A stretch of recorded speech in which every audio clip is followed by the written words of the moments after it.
c'est le podcast de papotage décomplexé, en mixité choisie, à propos de nos corps et de la créativité, pour se foutre la paix et où on laisse les injonctions sur le paillasson. Moi, c'est Noémie. Je suis une femme photographe portraitiste queer, et tu m'as peut-être déjà vue sur les réseaux sociaux puisque je réalise des portraits boudoirs, modernes ou artistiques, en costume ou non. Je partage également les coulisses de mes séances, mais aussi des billets d'humeur sur le regard que l'on porte sur soi-même. Tous les mois, à chaque épisode, 2 invités, 2 petits cœurs, pour parler de leur domaine créatif et de leur rapport au corps. C'est une discussion entre copaines, au coin du feu, un plaid sur les jambes et une bonne tasse de thé fumante entre les mains. Et aujourd'hui, on va papoter avec Delphine Decazes, aka la malle de Delphine. Costumière et corsetière, reine des crevés et des expériences textiles, elle peut transformer vos vieilles nappes en robes de vos rêves et broder des galaxies pendant des heures. Ou bien utiliser de la mousse à raser pour marbrer vos corsets. Delphine nous accompagnera avec notre deuxième invitée du jour qui ne quitte jamais sa tasse de thé. Elle est corsetière et costumière, mais aussi potière, chercheuse en histoire de la mode et youtubeuse, et possède une infinie patience pour démonter les clichés sur le costume. Voici Marion Brégé, aka Green Martha. Bienvenue à toutes les deux. Merci. Delphine, c'est quoi les crevés ? Les crevés, c'est un élément du costume qui est très tendance à la Renaissance, donc vers 1500, 1530, tout ça, qui sont en fait des petites ouvertures, souvent dans le haut des costumes, des petites fentes sur desquelles dépasse la chemise de dessous. Et ça permettait de montrer que on avait beaucoup d'argent, car on avait une chemise très blanche, très délicate et beaucoup de tissu à faire dépasser sur ces petites crevées. Et du coup, moi j'aime bien ces petits détails-là. Trop bien. Et si vous regardez sur les costumes de Delphine, que ce soit sur son compte Instagram ou ailleurs, vous verrez qu'il y en a tout le temps. Dès qu'elle peut en mettre, il y en a absolument partout. Toujours. Marion, ça veut dire quoi être chercheuse en histoire de la mode pour toi ? Moi, je suis tombée dans le costume par le côté fabrication, reconstitution de costumes historiques. Et en fait, j'ai envie d'apprendre plus de choses. Et du coup, je grappille des informations. J'essaye d'aller un petit peu plus loin que juste les patrons qui existent, les choses qu'on trouve dans les musées, de retourner au niveau des textes. Et ensuite, j'aime bien partager ça avec d'autres personnes et donc faire la médiation. Donc je fais par exemple des contenus courts sur les réseaux sociaux pour expliquer des choses sur l'histoire de la mode, le corset, les gravures de mode, et casser un petit peu les préjugés. Et tu fais beaucoup de vulgarisation sur les réseaux sociaux. Tu parles aussi de garder des archives qui sont pas toujours très présentes parce qu'elles n'ont pas été en accès libre non plus dans plein d'espaces. Donc je sais que tu scannes énormément de documents aussi que je crois que tu mets en Creative Commons sur ton site internet. Oui, alors c'est pas sur mon site internet, c'est sur un site externe parce que j'ai déjà eu des soucis de perdre le contenu de mon propre serveur. Et du coup, j'externalise ça maintenant par sécurité. Mais oui, j'ai une assez grosse collection de magazines anciens, un peu de gravures de mode, mais surtout des magazines de mode, et j'essaye de les numériser petit à petit. Et je les mets en Creative Commons, c'est-à-dire que les gens peuvent les télécharger en haute résolution, s'en servir pour leurs propres illustrations. Je demande juste qu'on ne s'en serve pas pour refaire des sous derrière, en fait, vu que c'est un travail que je fais de manière bénévole. Et l'idée, c'est qu'il soit plus largement accessible à plus de monde.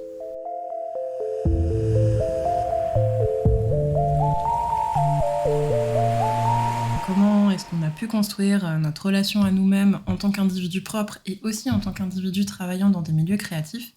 Et du coup, je voulais savoir un petit peu comment ça s'est passé pour vous. C'était quoi votre rapport au corps quand vous étiez petites l'une et l'autre ? Moi, je suis partie du parcours de la petite fille à grosses lunettes, assise au premier rang, qui a tendance à se faire harceler. Oui, on va rappeler que le harcèlement, c'est jamais ok, qu'il n'y a aucune raison qui est légitime d'harceler qui que ce soit, et que si jamais ça vous arrive, dirigez-vous vers des institutions, des lignes d'écoute, vous n'êtes absolument pas seul. Il y a des ressources en ligne, je vous mettrai tout ce que je peux dans les informations en description de ce podcast. Et si vous cherchez à avoir de l'aide, sachez que vous n'êtes pas seul, quoi qu'il vous arrive, le harcèlement n'est jamais légitime. Merci. J'ai passé longtemps à penser que c'était moi et mon corps qui étaient le problème. Bon, sauf que la myopie, on ne peut pas y changer grand-chose par sa volonté. Et puis, à un moment, j'ai eu des lentilles au lieu d'avoir des grosses lunettes. Et ça n'a rien changé, en fait. Donc, au moins, ça m'a appris que C'était pas mon corps le problème. Yes. Et quand t'as grandi, comment ça s'est passé quand t'es devenue une jeune femme et qu'après t'as eu une vie d'adulte aussi J'ai eu la chance d'avoir un entourage qui était très validant et bienveillant là-dessus, donc ça m'a aussi beaucoup aidée. Ça a pris un certain temps. Plus récemment, ce qui m'a quelque part pas mal aidé, c'est de me présenter en ligne en étant face cam.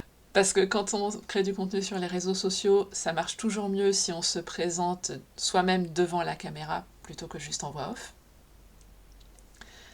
Et du coup, j'ai dû faire cet effort un peu de présentation.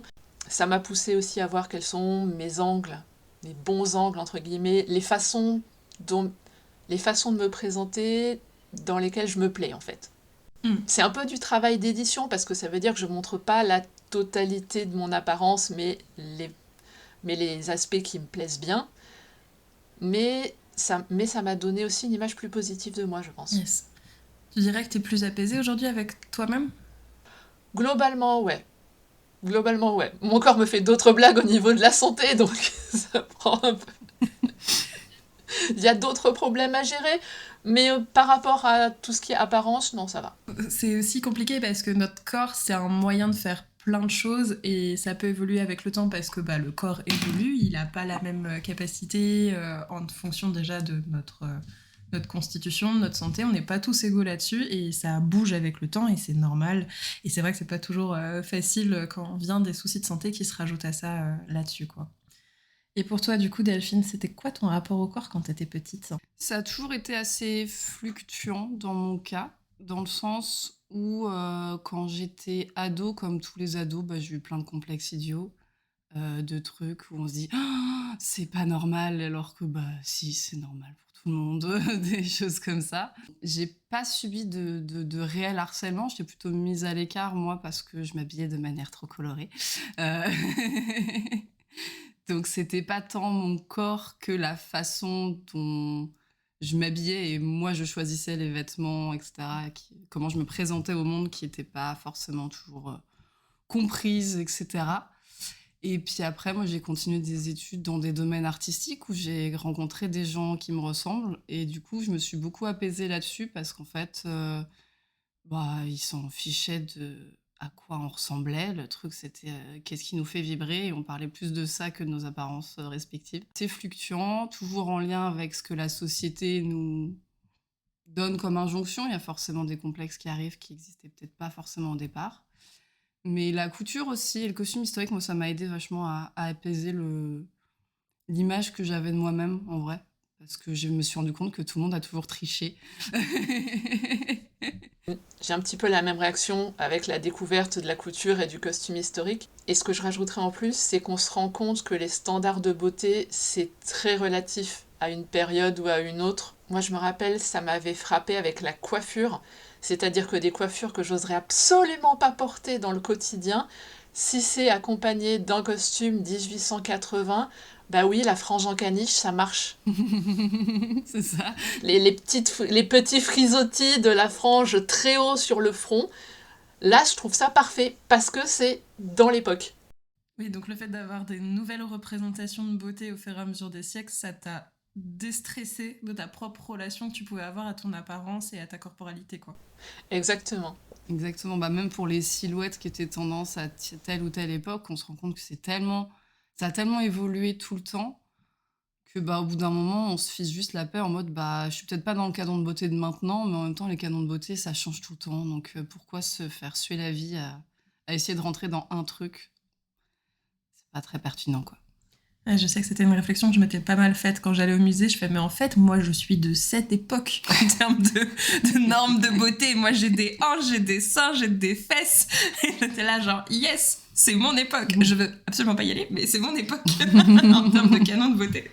Oui, donc ça a vraiment changé ta manière aussi, toi, de te percevoir à partir du moment où tu as vu qu'il y avait d'autres normes à d'autres époques et que finalement, c'était hyper mouvant, quoi. Exactement. Enfin, je sais que j'ai la chance d'avoir un visage qui est à peu près le même que celui de toute ma lignée paternelle. Ce qui fait que quand j'ai retrouvé des photos avec la famille, on a retrouvé des photos de ma grand-mère en 1930-1940, mon arrière-grand-mère en 1910, Et en fait, c'est juste voir sa tête, mais dans un costume historique. Et se dire, ah, mais en fait, elle était pas mal. Non, mais attends, c'est la même tête que moi, en fait. Je suis pas mal, en fait. C'est arrière-mamie qui t'a dit « Tu es belle, ma chérie !» J'adore. Comment est-ce que vous définissez votre estime de vous-même aujourd'hui ? Parce qu'aujourd'hui, vous êtes à la fois sur les réseaux sociaux pour pouvoir parler de votre travail, parce qu'aujourd'hui, c'est une nécessité absolue d'être visible pour pouvoir avoir du travail et pouvoir communiquer sur vos savoir-faire, qui sont des savoir-faire artistiques. Mais vous êtes aussi des personnes à titre individuel, donc dans la vie aussi intime, de famille, de couple. Est-ce que c'est quelque chose qui a influencé votre estime de vous ?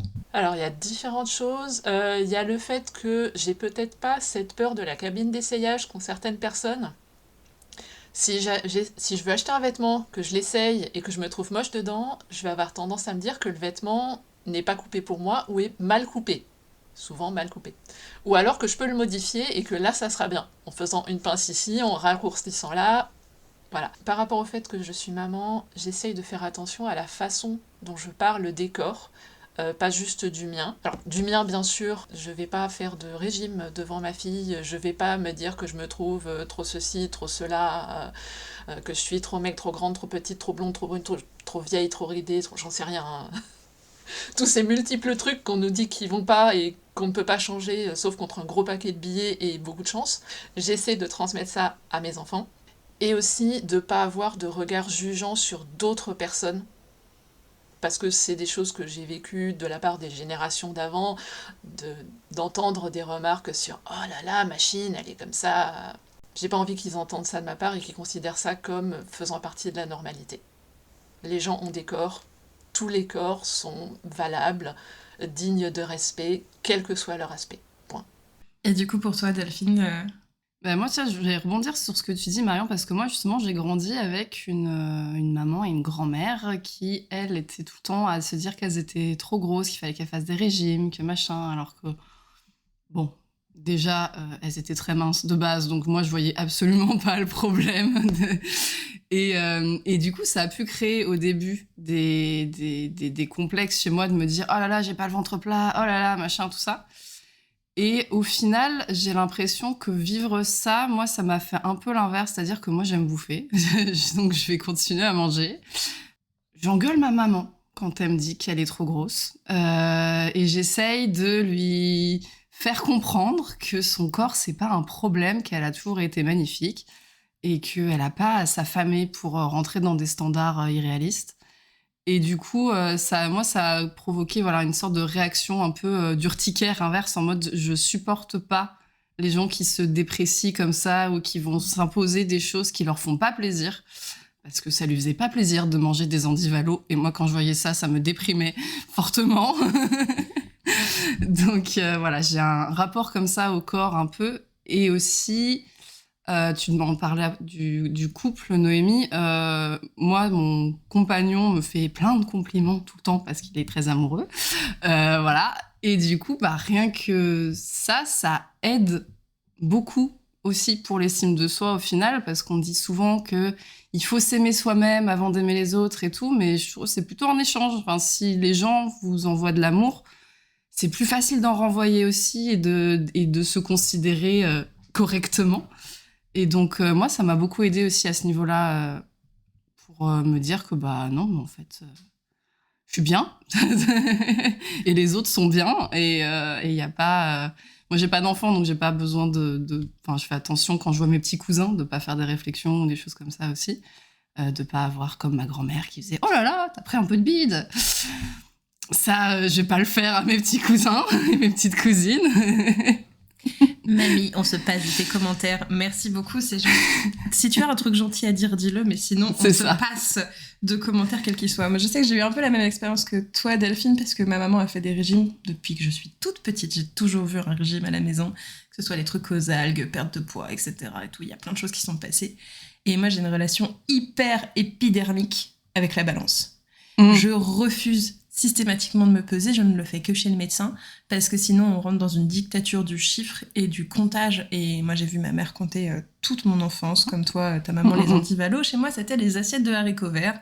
Comment te dire qu'aujourd'hui je ne peux plus en manger, parce que je ne supporte plus ça, j'en ai beaucoup trop mangé, même si c'est très bon, c'est pas la question. Mais du coup ça peut venir vraiment soit te mettre en construction, en raccord avec ce que tu vas avoir vécu. Du coup tu vas te mettre à comparer comme tu as pu comparer dans ton enfance les corps des autres ou ton propre corps sous le prisme de ce que tu as pu avoir comme commentaire. Mais tu peux aussi te construire en opposition, c'est souvent la réaction aussi qu'on peut avoir. En l'occurrence, toi comme moi, j'ai l'impression que ça a été une construction très oppositaire à ce qu'on pouvait entendre. Moi, j'avais aussi ma grand-mère qui me faisait des commentaires sur la taille et la circonférence de mes cuisses. C'était absolument adorable. Sympa. Voilà. Alors je pense que j'ai pas eu une réaction aussi épidermique, mais j'ai eu la maman qui régulièrement, 1 ou 2 fois par an, se faisait sa cure de Slim Fast. Je regardais ça en disant mais je comprends pas. C'est bon signe finalement que tu comprennes pas, parce que finalement ça veut dire que tu te sens pas concerné, donc c'est une bonne chose, même si du coup c'est toujours un peu triste. Oui, alors que elle avait une taille très menue, elle devait faire un 40-42 quoi, c'était vraiment... Voilà, mais ça m'a fait penser à une anecdote. Donc, un truc que j'ai vécu, et je suis très contente d'avoir croisé cet événement plus tard dans ma vie, à un moment où je pouvais dire juste mais what the fuck. C'était le jour de l'enterrement de ma maman. Ok. Je vois quelqu'un, une dame que je n'ai pas vue depuis sans doute une quinzaine d'années. Entre-temps, j'avais eu 2 enfants. J'avais donc accompagné mes parents pendant les dernières années de vie de ma maman, marquées par la maladie. Cette personne s'approche de moi, m'attrape les hanches et me dit « Oh, bah t'as profité, toi !» Mais what the fuck. Oh, l'audace. Déjà, d'où tu touches mon corps. Et deuxièmement, mais on t'a pas sonné, Micheline. D'autant plus pendant un événement comme celui-là, enfin, je veux dire... C'est clairement pas la C'était priorité. incroyable. On est quand même au moment où on est sur un deuil et un recueillement, et on est en train de te faire des commentaires sur ton corps. Waouh. C'est priceless. Merci, Micheline. Voilà, sachant que j'avais à peu près fini ma croissance, quoi. Elle m'avait vue la dernière fois, j'étais une jeune adulte, donc c'était normal en plus que mon corps continue à changer, même sans passer par les cases grossesse. Non, mais clairement, c'est out of nowhere. Alors, ne faites pas ça, s'il vous plaît, d'accord ? Que ce soit en enterrement ou ailleurs, ne donnez pas vos avis sur le corps et ne touchez pas les corps des autres sans leur consentement, s'il vous plaît. Et encore moins quand on est dans des épisodes où on vit des choses un peu dures et qu'on est un peu fragile psychologiquement. C'est encore moins le moment de parler des corps des autres. Genre, c'est jamais le moment, mais encore moins à ce moment-là. J'en reviens pas. Ok. Ça, c'est pépite. Oh, mais maintenant, ça me fait un truc rigolo à raconter pour cette journée, au moins. Mais je comprends. C'était genre ça. C'était unique. C'était avant le bonjour. Hein. Oh là là.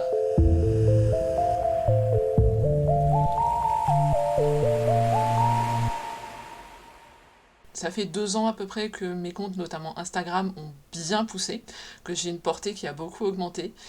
Et il y a un truc que j'ai remarqué, c'est qu'il va toujours y avoir des gens qui vont faire des remarques sur le physique. Principalement sur des choses sur lesquelles, de toute façon, on n'a pas vraiment de contrôle, genre je vieillis, coucou. C'est toujours mieux que l'alternative, je trouve, mais bon.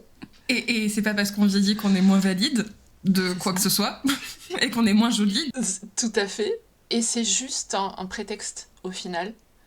C'est comme le harcèlement, c'est pas vraiment notre corps qui est le problème ou quoi, c'est juste une histoire de mecs qui essayent de maîtriser la parole des femmes sur Internet. Et de les décrédibiliser aussi. Je suis pas sûre qu'il y ait des femmes qui soient autorisées à s'exprimer sans leur bénédiction de toute façon. Ils trouvent toujours quelque chose à redire. Ou alors ils font des propositions salaces. Toi aussi tu as le droit. Moins. Mais ça m'est arrivé aussi. Moi, j'en ai pas trop eu. Il y a des mecs qui me draguent en pensant que c'est moi sur les photos, alors que c'est pas moi. Parce que je travaille avec des modèles. Si tu regardes bien, il y a une brune, une blonde, une rousse. Elles sont grandes, petites, morphologies différentes, et pourtant, c'est toujours le même message de drague bizarre. Et je suis en mode, ça m'intéresse pas. 2, en plus, c'est même pas moi. Donc en fait, bloqué. Au revoir. Et puis c'est pas une application de rencontre en fait. C'est Moi c'est ça. un des trucs avec lesquels je me bats régulièrement parce que souvent j'en ai qui viennent et qui disent bonjour mademoiselle, t'es charmante » ou qui disent « Bonjour, salut, ça va ?» Et au début j'enclenche un contact parce que je me dis peut-être c'est quelqu'un qui est intéressé et qui veut une séance photo. Et où du coup très rapidement je me rends compte que c'est pas du tout l'intentionnalité de la personne et que c'est pas du tout ce qu'elle est venue chercher. Et très rapidement je suis là genre ce n'est pas un site de rencontre. Et à chaque fois ils me disent pourquoi et je finis par bloquer parce que je suis pas un perroquet et en fait c'est un compte professionnel, c'est dédié à mon activité professionnelle, même si on voit des corps plus ou moins habillés, ça n'en reste pas moins de la photographie artistique. On fait du portrait, le but c'est que les gens ils puissent se sentir bien avec eux-mêmes le plus possible ou qu'ils s'amusent en se mettant dans des décors et des situations improbables. Pour le reste, ça n'en reste pas moins des photos artistiques. Il n'y a aucune connotation dessus, et quand bien même ça le serait, ça ne permet pas aux gens de faire des commentaires ni sur les corps, ni à imaginer et à projeter des relations éclatées au sol qu'on ne désire pas en fait. Donc rappelez-vous qu'il y a des applications de rencontres qui sont faites pour. Si vous voulez draguer des gens, allez dessus. Si vous voulez draguer des gens, allez à des speed dating. Si vous voulez draguer des gens, allez dans des occasions qui sont prévues pour ça. Ne le faites pas sur les réseaux sociaux, d'autant plus que nous, on est un peu dans une situation où on est un peu obligé de répondre pour vérifier que c'est pas forcément des clients. Et donc, du coup, on est un peu coincé. On est obligé de vous répondre. Sauf que le problème, c'est que si vous n'êtes pas là pour du contenu professionnel ou pour échanger ou faire un retour sur quelque chose qui vous a ému sur notre travail ou quoi que ce soit, en fait, c'est pas légitime. C'est pas parce qu'on met nos têtes et nos fesses sur les réseaux sociaux qu'on est en libre service. Non, mais par contre, on peut rappeler que nous, on a certes une présence sur les réseaux sociaux qui est une présence qui est contrôlée aussi. Les réseaux sociaux, c'est pas la réalité. On choisit ce qu'on y met. Voilà, comme tu disais, Marion, des fois, on choisit des angles plus ou moins valorisants pour nous. Quand moi je poste des photos de moi dans un costume, c'est pour mettre en valeur d'abord le costume dans l'absolu. Et dans ces cas-là, c'est des photos artistiques. Le but, c'est pas... c'est des images très, très, très contrôlées et pour raconter une histoire, pour montrer quelque chose de spécifique. Et c'est pas... c'est pas la réalité. Après, moi, je sais que je me présente aussi comme je suis au quotidien quand je raconte des choses en story vite fait parce que sur le moment, je me dis c'est intéressant, je vais en parler de vive voix et du coup, c'est ma tête de quand je travaille. Mais en soi, on contrôle notre image. Donc, c'est pour ça qu'il ne faut jamais se fier à l'image des réseaux sociaux quand même. Au quotidien, je porte rarement des corsets, alors que dans tous mes contenus courts, quasiment, je suis en corset. Mais parce que ça me permet aussi de montrer que je peux respirer, bouger dedans, que je ne suis pas en apnée, en train de m'évanouir. Au quotidien, je suis plutôt en salopette, en vrai. L'image qu'on a sur les réseaux, elle est forcément contrôlée parce que moi, je sais que j'ai énormément de mal et c'est quelque chose sur lequel je travaille de plus en plus pour me présenter sans make-up, sans forcément de mise en scène, si je puis dire. Mais parce qu'on a aussi envie d'avoir une trace qui nous fait plaisir sur nos réseaux sociaux. On a envie de se plaire déjà à soi-même. Et puis on sait que c'est aussi une plateforme pour montrer notre travail, donc on a aussi envie de paraître professionnel et du coup ça peut être de passer en portant son travail sur soi, comme ça peut être le cas toi pour tes formats courts, mais je sais que Delphine ça peut être aussi de montrer tes avancements que tu fais aussi sur des tests, des nouvelles méthodes, etc. Et c'est pas forcément des choses où on va pouvoir contrôler parce que c'est au jour le jour, donc au jour le jour on va pas forcément avoir ce truc où on est apprêté pour tourner du contenu et des fois ça peut arriver de manière plus ou moins ponctuelle. Et je sais que c'est quelque chose, en tout cas en ce qui me concerne, que je travaille beaucoup parce que j'ai envie de paraître professionnelle et en même temps, si je veux pouvoir être cohérente dans mon discours de je veux que les gens puissent s'accepter comme ils sont au quotidien, et bien en fait il faut aussi que je montre comment je suis au quotidien et que c'est une manière aussi de valider le fait qu'on n'est pas obligé de se maquiller, on n'est pas obligé d'être spécialement apprêté, on n'est pas obligé de se présenter au monde d'une certaine manière pour être valide pour autant pour pouvoir tenir des discours sur les réseaux sociaux ou juste vivre sa vie. Moi je peux aller au jogging, aller chercher mon pain et c'est pas un problème en fait. Ce que tu me dis, ça me fait réaliser en fait dans le contenu que je propose, il y a du format court, mais je fais aussi des vlogs du format long. Et en fait, un peu tous les jours, je me prépare pour pouvoir être présentable devant la caméra. J'ai pas forcément les mêmes critères que le voudrait la société. Je suis quelqu'un qui me maquille très peu. Je juge que mes cheveux, ils sont libres et je vais pas les empêcher de faire ce qu'ils veulent. Mais je vais quand même m'habiller pour sortir, mettre des bijoux, avoir un peu une coiffure, quelque chose qui me tient ma tignasse, une tenue que je trouve un petit peu jolie, histoire de pouvoir déclencher la caméra et d'avoir une image qui me plaise. Donc il y a quand même un peu de contrôle là-dessus, je me rends compte. Et en même temps, on va pas se dévaloriser de le faire parce qu'on sait pertinemment qu'on risque de se prendre des réflexions, ce que tu évoquais un peu plus tôt, si on se présente pas d'une telle ou telle manière. Ça peut être une manière d'éviter les commentaires, ça peut être une manière de présenter notre travail, d'être à l'aise aussi. On a le droit de choisir les moments. Enfin, on n'est pas obligé de se présenter au saut du lit en mode wake up like this. Enfin, l'idée, c'est aussi d'être cohérente dans ce qu'on a envie de présenter et dans le degré aussi d'intimité qu'on a envie d'avoir avec les gens qui nous suivent, parce que il y a aussi des choses qu'on n'a pas envie de partager. Moi, je sais que je parle pas du tout de ma vie personnelle intime. Mon couple, ça me regarde. Ma famille, ça me regarde. Donc, il y a plein de choses comme ça où c'est aussi à nous de juger quel niveau. Et c'est pas négatif de se montrer de manière apprêtée. C'est pas négatif de se montrer de manière pas apprêtée. C'est juste, on a des règles et des injonctions qui sont là au quotidien et on essaye de jouer avec comme on peut, avec nos armes, et des fois on a envie et des fois on n'a pas envie. Mais c'est vrai qu'en prendre conscience, je pense que c'est déjà une étape hyper importante en soi, parce que ça nous permet de réfléchir à la manière dont on peut présenter différents types de modèles. Je sais que là, dernièrement, je me suis énervée un petit peu sur TikTok, parce qu'il y a une trend qui appliquait des filtres skinny et fat, donc des filtres pour amincir ou pour grossir les corps des gens, et qui étaient utilisés de manière pas du tout ok, d'autant plus que TikTok est une plateforme qui est beaucoup utilisée par les personnes relativement jeunes, donc qui peuvent être influençables ou qui peuvent avoir des complexes, qui peuvent déjà être sur une période pas facile, où le corps il est en train de bouger, et venir appliquer des choses comme ça, en fait, ça va tout de suite donner une image d'autrui, de son corps, et de comparaison à autrui, qui est hyper négative. Et je l'ai beaucoup vu utiliser. Alors là, j'ai appris ce matin que le filtre grossissant est interdit de TikTok, mais l'autre est toujours actif. Par contre, il a été supprimé parce qu'il a provoqué de la grossophobie, ce qui n'est pas très surprenant, et des gens notamment qui disaient je ressemblerais à ça si j'allais pas à la salle. Donc en fait, ça normalise aussi des discours qui sont pas ok. Et on rappelle que votre poids, le poids qui s'affiche sur la balance, le centimètre qu'il y a à votre taille, en fait ne change rien. Vous êtes tout aussi valide que quelqu'un d'autre. Et malheureusement, ce monde a un peu du mal à l'entendre et à le comprendre. Mais je pense que déjà, si on en prend conscience, c'est déjà une étape pour réfléchir à la manière dont on peut présenter des contenus, montrer toute une multiplicité aussi de corps qui peut exister, et que tu mettes des corsets ou non, en fait, c'est ok.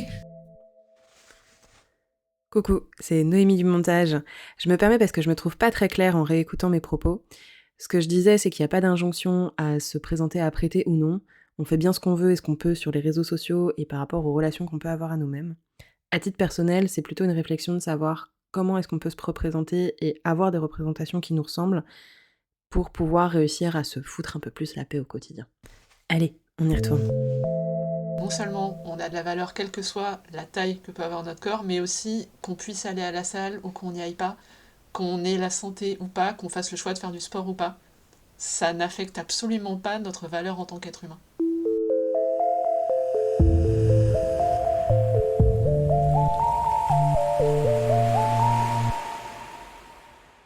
Donc le costume, qu'est-ce que c'est ? Le costume, ça vient du terme italien costume, qui est la manière de se vêtir selon les coutumes, les traditions d'une époque, d'un pays ou l'usage d'un métier. Son histoire se divise en 2 phases. La première, c'est le costume impersonnel, puis le costume personnalisé. Le costume, il peut symboliser l'appartenance à un groupe, que ce soit un peuple, un pays, une confrérie, une religion ou une catégorie sociale. Mais il peut également permettre d'uniformiser. Ça peut être par exemple le cas pour les soldats ou les élèves qui vont avoir une tenue qui vont leur être propre. Le costume, ça peut aussi être un costume de scène, dans certains cas. Que l'on ait de simples pagnes ou qu'on aille jusqu'aux parures impériales, il est porteur de sens et indique souvent l'origine sociale ou géographique de la personne qui le porte. Et dans un même pays, pour une même fonction, le costume il évolue rapidement avec la mode, mais aussi avec les matériaux et les besoins qu'il peut y avoir à cette époque. Je mets un rapide disclaimer pour vous rappeler que nous parlerons uniquement du costume occidental qui est le domaine d'expertise de Marion et de Delphine. Allez, on y retourne.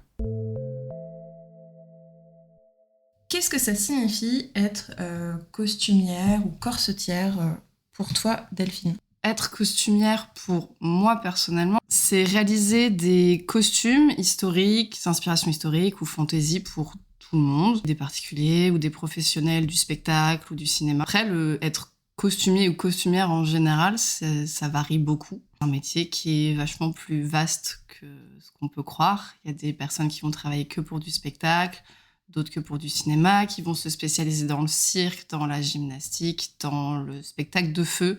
Et tout ça va amener des contraintes différentes et une façon de travailler différente, des statuts aussi juridiques différents. Je rajouterais en plus que le métier de costumier, costumière, c'est un métier inscrit à la liste des métiers d'art. Tout comme d'ailleurs couturier, couturière, corsetier ou corsetière, ce sont des artisanats d'art. Ça veut dire qu'il y a une réglementation pour avoir le droit de s'appeler artisan, qui est d'avoir un diplôme ou d'avoir un certain nombre d'années d'activité. Et ça veut aussi dire qu'on détient un savoir technique spécifique, que ça serait bien qu'on ne perde pas, qu'on continue de sauvegarder et de transmettre. Je pense notamment à la corsetterie, où on a déjà perdu et on essaye de reconstituer des choses au niveau des méthodes de coupe, par exemple, les méthodes de coupe du XVIIIe siècle.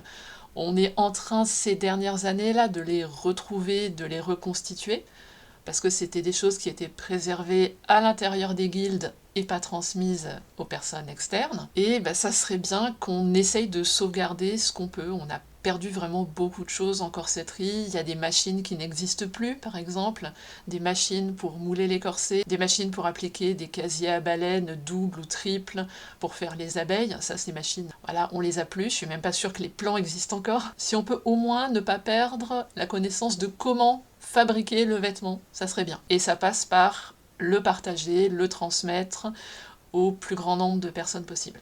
Il y a aussi des associations qui existent de costumières et de couturières / artisanes d'art pour pouvoir continuer de transmettre des informations aussi entre vous pour faire perdurer les savoirs, il me semble. Merci de m'y refaire penser. Moi, personnellement, je suis dans l'association des corsetières francophones.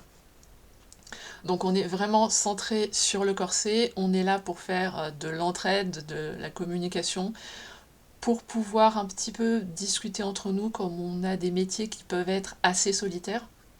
On peut être souvent dans son propre atelier à ne voir personne d'autre que notre chat pendant la journée. Ça va faire 7-8 ans que je suis dans cette association et je me rends compte de la richesse qu'il y a à échanger, à comparer les techniques, parce qu'on est tout arrivé avec notre petite tambouille, notre façon de faire personnelle, nos préférences. Et même si on n'adopte pas la méthode de quelqu'un d'autre, ça va quand même nous apporter quelque chose de savoir comment tel collègue travaille et comment tel collègue va gérer ce problème-là. Ça va quand même venir enrichir notre travail et nous permettre de faire quelque chose de mieux pour nos clients et clientes. Et je sais que toi, du coup, Delphine, t'avais plus de difficultés à avoir un peu des échanges. Après, on n'était pas sur les mêmes périodes d'Internet. Toi, t'as commencé sur les forums, si je dis pas de bêtises, à chercher des échanges avec des collègues costumières ou costumiers. Ouais, moi, j'ai découvert l'existence du métier de costumière grâce au forum Les Fétisseuses.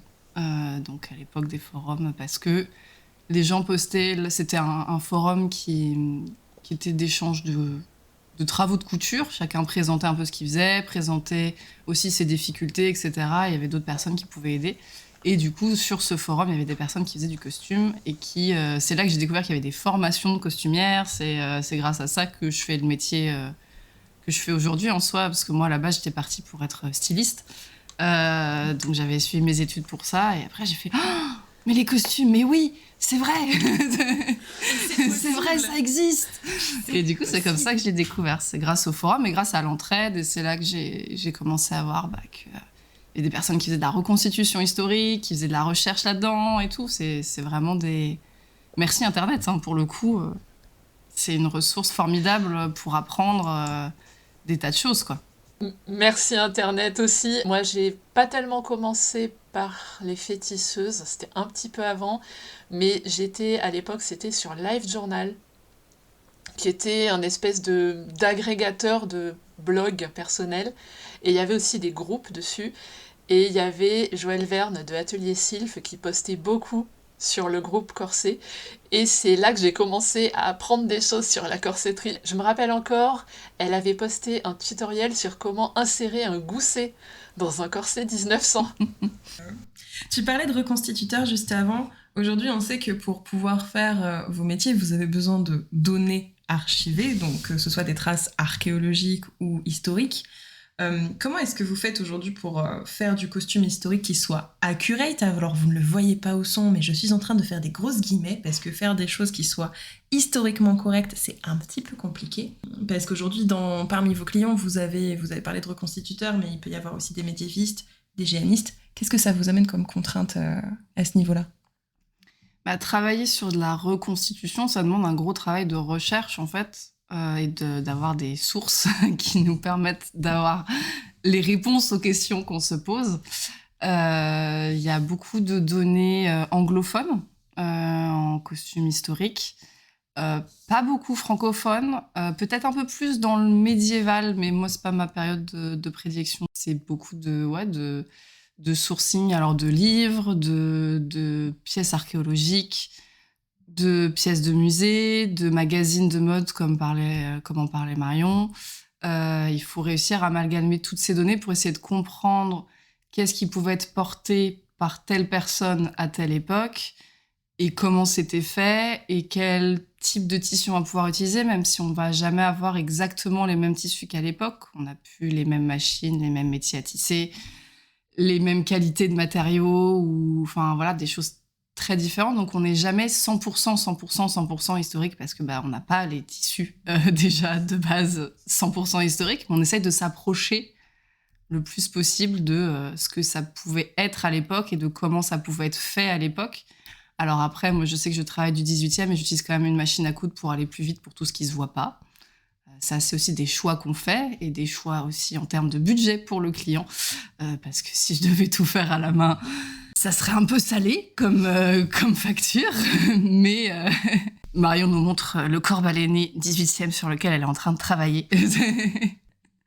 Voilà, donc on fait à la machine et au moins la forme est bonne, au moins les matériaux ou des choses comme ça sont bonnes. On peut, prendre des chemins de traverse et juste s'inspirer de l'histoire pour faire autre chose aussi. Les deux, on va pouvoir utiliser des matières pas forcément, ou des motifs pas forcément accurate en termes d'histoire, mais juste parce que ça nous fait kiffer, c'est beau et on a envie de le faire, quoi. C'est quoi les choses les plus improbables sur lesquelles tu as pu récupérer des ressources? Paradoxalement, on va avoir plus de sources et plus de facilité à trouver de la documentation sur tout ce qui est les couches supérieures de la société, les riches et puissants. Et au fur et à mesure qu'on descend l'échelle sociale et au fur et à mesure qu'on s'éloigne dans le passé, on a de moins en moins de sources, on a de moins en moins de vêtements complets qui ont été conservés. Alors des fois après, on va trouver des choses de façon par chance en fait, qui ont été conservées parce que les conditions étaient bonnes, parce que cette robe était dans un coffre au fond d'un navire du XVIe siècle qui a sombré quelque part en Suède, je crois, je ne suis plus sûre. C'est une des plus anciennes robes féminines conservées qu'on ait. On a des gens qui sont tombés ou qui ont été assassinés, cachés dans des tourbières, ce qui fait que les vêtements ont été bien conservés. Ou on a, ce qu'on avait déjà évoqué, des fragments de vêtements qui ont pu être conservés, mais pour d'autres usages. Il y a quelques années, on a retrouvé dans un château en Allemagne, à Lenkberg, différents morceaux de textiles, dont quelque chose qui se rapproche d'une brassière ou d'un soutien-gorge. Je mets des très gros guillemets. Mais un vêtement qui était là pour soutenir une poitrine féminine. Mais c'est quelque chose qui a été conservé parce que c'était du rembourrage entre, je crois, 2 épaisseurs de parquet. Du coup, c'était dans les combles de la maison. Parce qu'il faut savoir que le tissu, contrairement à aujourd'hui, à cause de certaines marques de fast fashion, on s'est retrouvé à avoir l'impression que le tissu, ça coûte pas cher, alors qu'à l'époque, c'était un bien extrêmement coûteux, que c'était une denrée assez rare, qui demandait beaucoup de manutention, et qui était aussi des vêtements qu'on pouvait offrir et se transmettre. C'était offert, souvent, quand ça descendait l'échelle sociale, les maîtres allaient donner leurs vêtements anciens à leurs domestiques ou suivants, aussi bien Marie-Antoinette à ses suivantes à la cour que à des échelles plus basses de la société. C'était revendu, ça pouvait être mis en gage, et c'était souvent listé dans les héritages. Et c'est Daniel Roche qui a été le premier à étudier les inventaires après décès, dans lesquels il y a plein de tissus qui sont notés, de tissus, de vêtements, parce que ça avait une valeur marchande. Mais le vêtement, le textile, était donné, réemployé, réutilisé, passé en vêtements de seconde main, jusqu'à arriver au stade de chiffon, où il avait d'autres usages, faire de la charpie, faire du rembourrage, faire du papier, etc. Il y a aussi quelque chose qu'on n'a pas forcément évoqué, mais qui est hyper présent et qui est un peu en filigrane de ce que vous disiez toutes les deux, c'est qu'il y a quand même un gros biais du survivant au niveau du vêtement. Notamment au niveau du vêtement, ça peut être vrai pour plein d'autres choses. Le biais du survivant, c'est quand on se concentre sur ce qui a survécu ou ce qui a réussi. Ça fait partie des biais de sélection, c'est-à-dire qu'il y a un décalage avec la réalité lors de la sélection des choses ou des personnes qu'on peut étudier. Ces biais, ils peuvent empêcher l'étude d'être représentative de la réalité. Il peut aussi être un outil politique quand la dynamique est d'éliminer les traces de certaines cultures ou de peuples dans l'histoire, ou de minorités, comme ça peut être le cas avec la communauté LGBTQIA+, dont je fais partie, dont je peux parler, parce qu'on détruit énormément les traces qu'on peut avoir au fur et à mesure de l'histoire pour montrer qu'on n'existe pas, pour pouvoir aussi servir un certain discours et une certaine position. Donc c'est aussi le cas dans le cas du vêtement où on va avoir un biais du survivant puisqu'on va avoir forcément des pièces qui vont être les moins utilisées. Et donc on a aussi cette question, tu disais, de vêtements du peuple par rapport aux vêtements qui peuvent être dans les sphères les plus hautes de la société et qui du coup vont être parfois moins portés, moins abîmés et qui vont peut-être mieux survivre autant que des vêtements qui vont être portés par le peuple. Et je sais que c'est un point de bataille assez récurrent chez ma collègue Delphine, qui va peut-être pouvoir nous en parler un peu plus précisément. C'est-à-dire que dans le vêtement, il y a plusieurs biais du survivant. Il y a le fait qu'effectivement, des vêtements haute société a été plus conservé parce que plus exceptionnel, considéré comme plus beau, plus important, etc. C'est celui qu'on va mettre en avant dans les musées à l'heure actuelle et qu'on va peut-être pas mettre en avant d'autres pièces qu'on a pu récupérer mais qui sont pas aussi incroyables, délicates, qui sont pas d'une grande maison de couture ou quelque chose comme ça. Et effectivement, il y a aussi le biais du survivant vraiment historique, dans le sens où le vêtement du peuple, comme le disait Marion, le tissu, ça coûte très cher. Du coup, on va l'utiliser jusqu'au chiffon. Et donc, forcément, il y a des pièces qui n'ont pas survécu, dont on ne connaît pas l'existence et dont on ne connaîtra jamais l'existence, parce que ça a été utilisé jusqu'à la corde.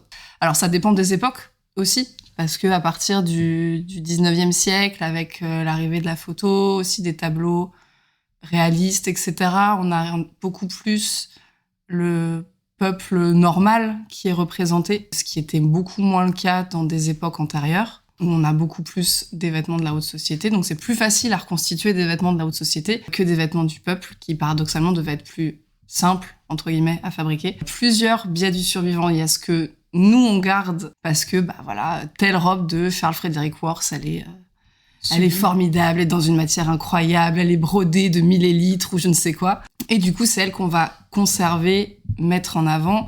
Il faut savoir aussi que la conservation, c'est quelque chose de compliqué. La conservation de vêtements, la restauration de vêtements, c'est des métiers très particuliers aussi. Et donc, on fait des choix. On peut pas tout conserver, on peut pas tout restaurer, on peut pas tout mettre en avant dans les musées. Quand les musées ont du budget pour restaurer, ils n'ont pas du budget pour restaurer, ou pour acquérir d'ailleurs toutes les pièces. Donc il faut qu'ils fassent un choix. Et souvent, ils vont faire le choix qui va leur faire venir des visiteurs. C'est plus facile de faire venir des visiteurs avec une tenue de Worth qui va être hyper bling-bling, avec un tissu incroyable, qu'avec un jupon populaire du sud de la France, par exemple. Je vois deux autres biais auxquels j'ai pensé en t'écoutant, Delphine. On a le fait qu'on est souvent dans une histoire qui est l'histoire des personnalités riches et puissantes. Donc si un vêtement est associé à une personne, même à tort, ce vêtement a plus de chances d'être conservé.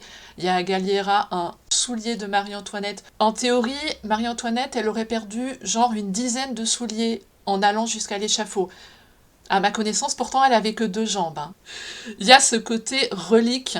Au niveau des images, on a un petit peu ce biais-là aussi, parce qu'on a les gens du peuple qui sont beaucoup moins représentés. Mes arrière-grands-parents paternels, il y a un couple d'arrière-grands-parents, il y a une photo d'eux qui existe à ma connaissance, c'est la photo de leur mariage. À l'autre bout de l'échelle, il y a la comtesse de Castiglione, qui, elle, avait des collaborations avec des photographes, organisait sa représentation via la photographie 60 ans avant. On a un autre biais qu'on n'a pas évoqué, c'est celui de la taille. Alors, il y a un biais qui est au niveau de l'exposition des musées. Les musées ont tendance souvent à mannequiner plus petit des costumes qui peuvent être des fois assez grands, sans doute entre autres pour ne pas tirer sur les fibres, mais ça peut donner l'impression que à l'époque, elles étaient toutes petites et toutes minces. Non, regardez la reine Victoria. Elle était toute petite, mais pas toute mince. Et on a aussi le fait qu'un vêtement grande taille, on va pouvoir le recouper pour faire un vêtement plus petit. Ce qui fait que les vêtements grande taille vont avoir tendance à disparaître avec le temps et on va conserver fatalement ceux dans lesquels il y a plus grand monde qui peut rentrer. Il y a un compte Instagram qui s'appelle Stout Fashion History, je crois. Oui. Qui est spécialisé dans montrer des images de personnes grosses des siècles passés. Donc de la photo, mais aussi des portraits. Et ça fait du bien de voir un petit peu cette représentation-là.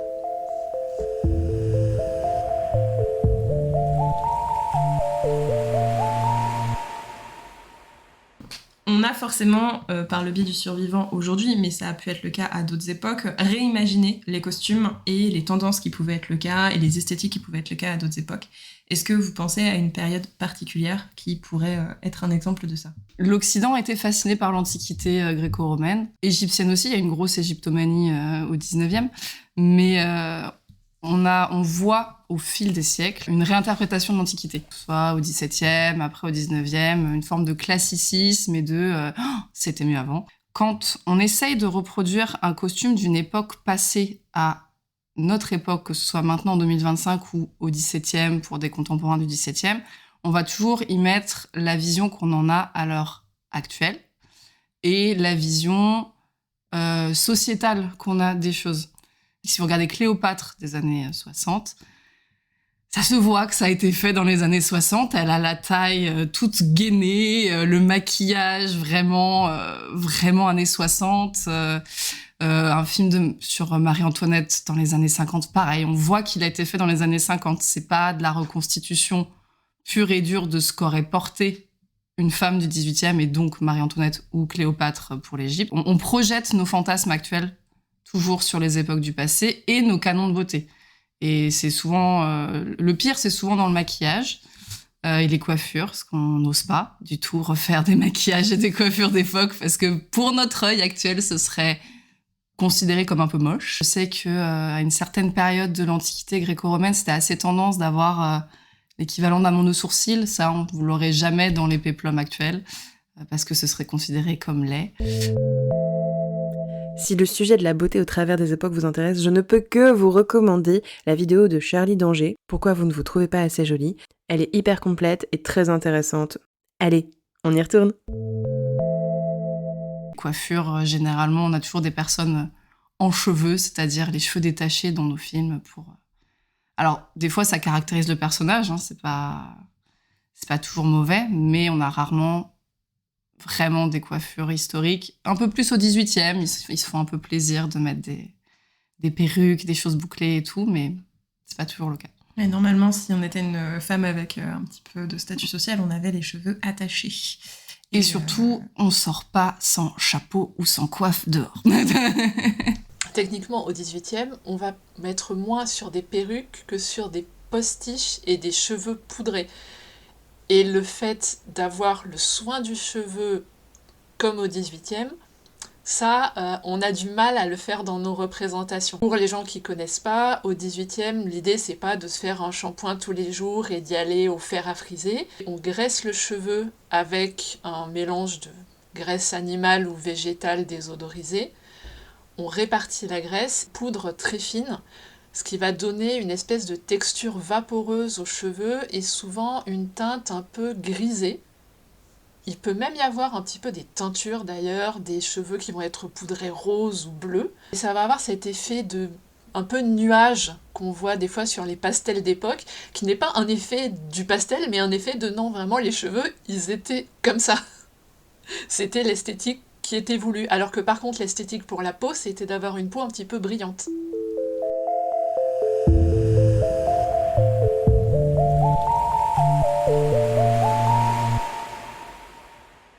Il y a aussi une évolution dans la façon dont on se présente et on se représente C'est-à-dire que quand tu vas justement au Moyen-Âge par rapport au XVIIIe, t'as pas toute cette culture de faire peindre son portrait pour l'envoyer à quelqu'un d'autre. Le petit portrait de l'œil de la maîtresse du prince de Galles, par exemple.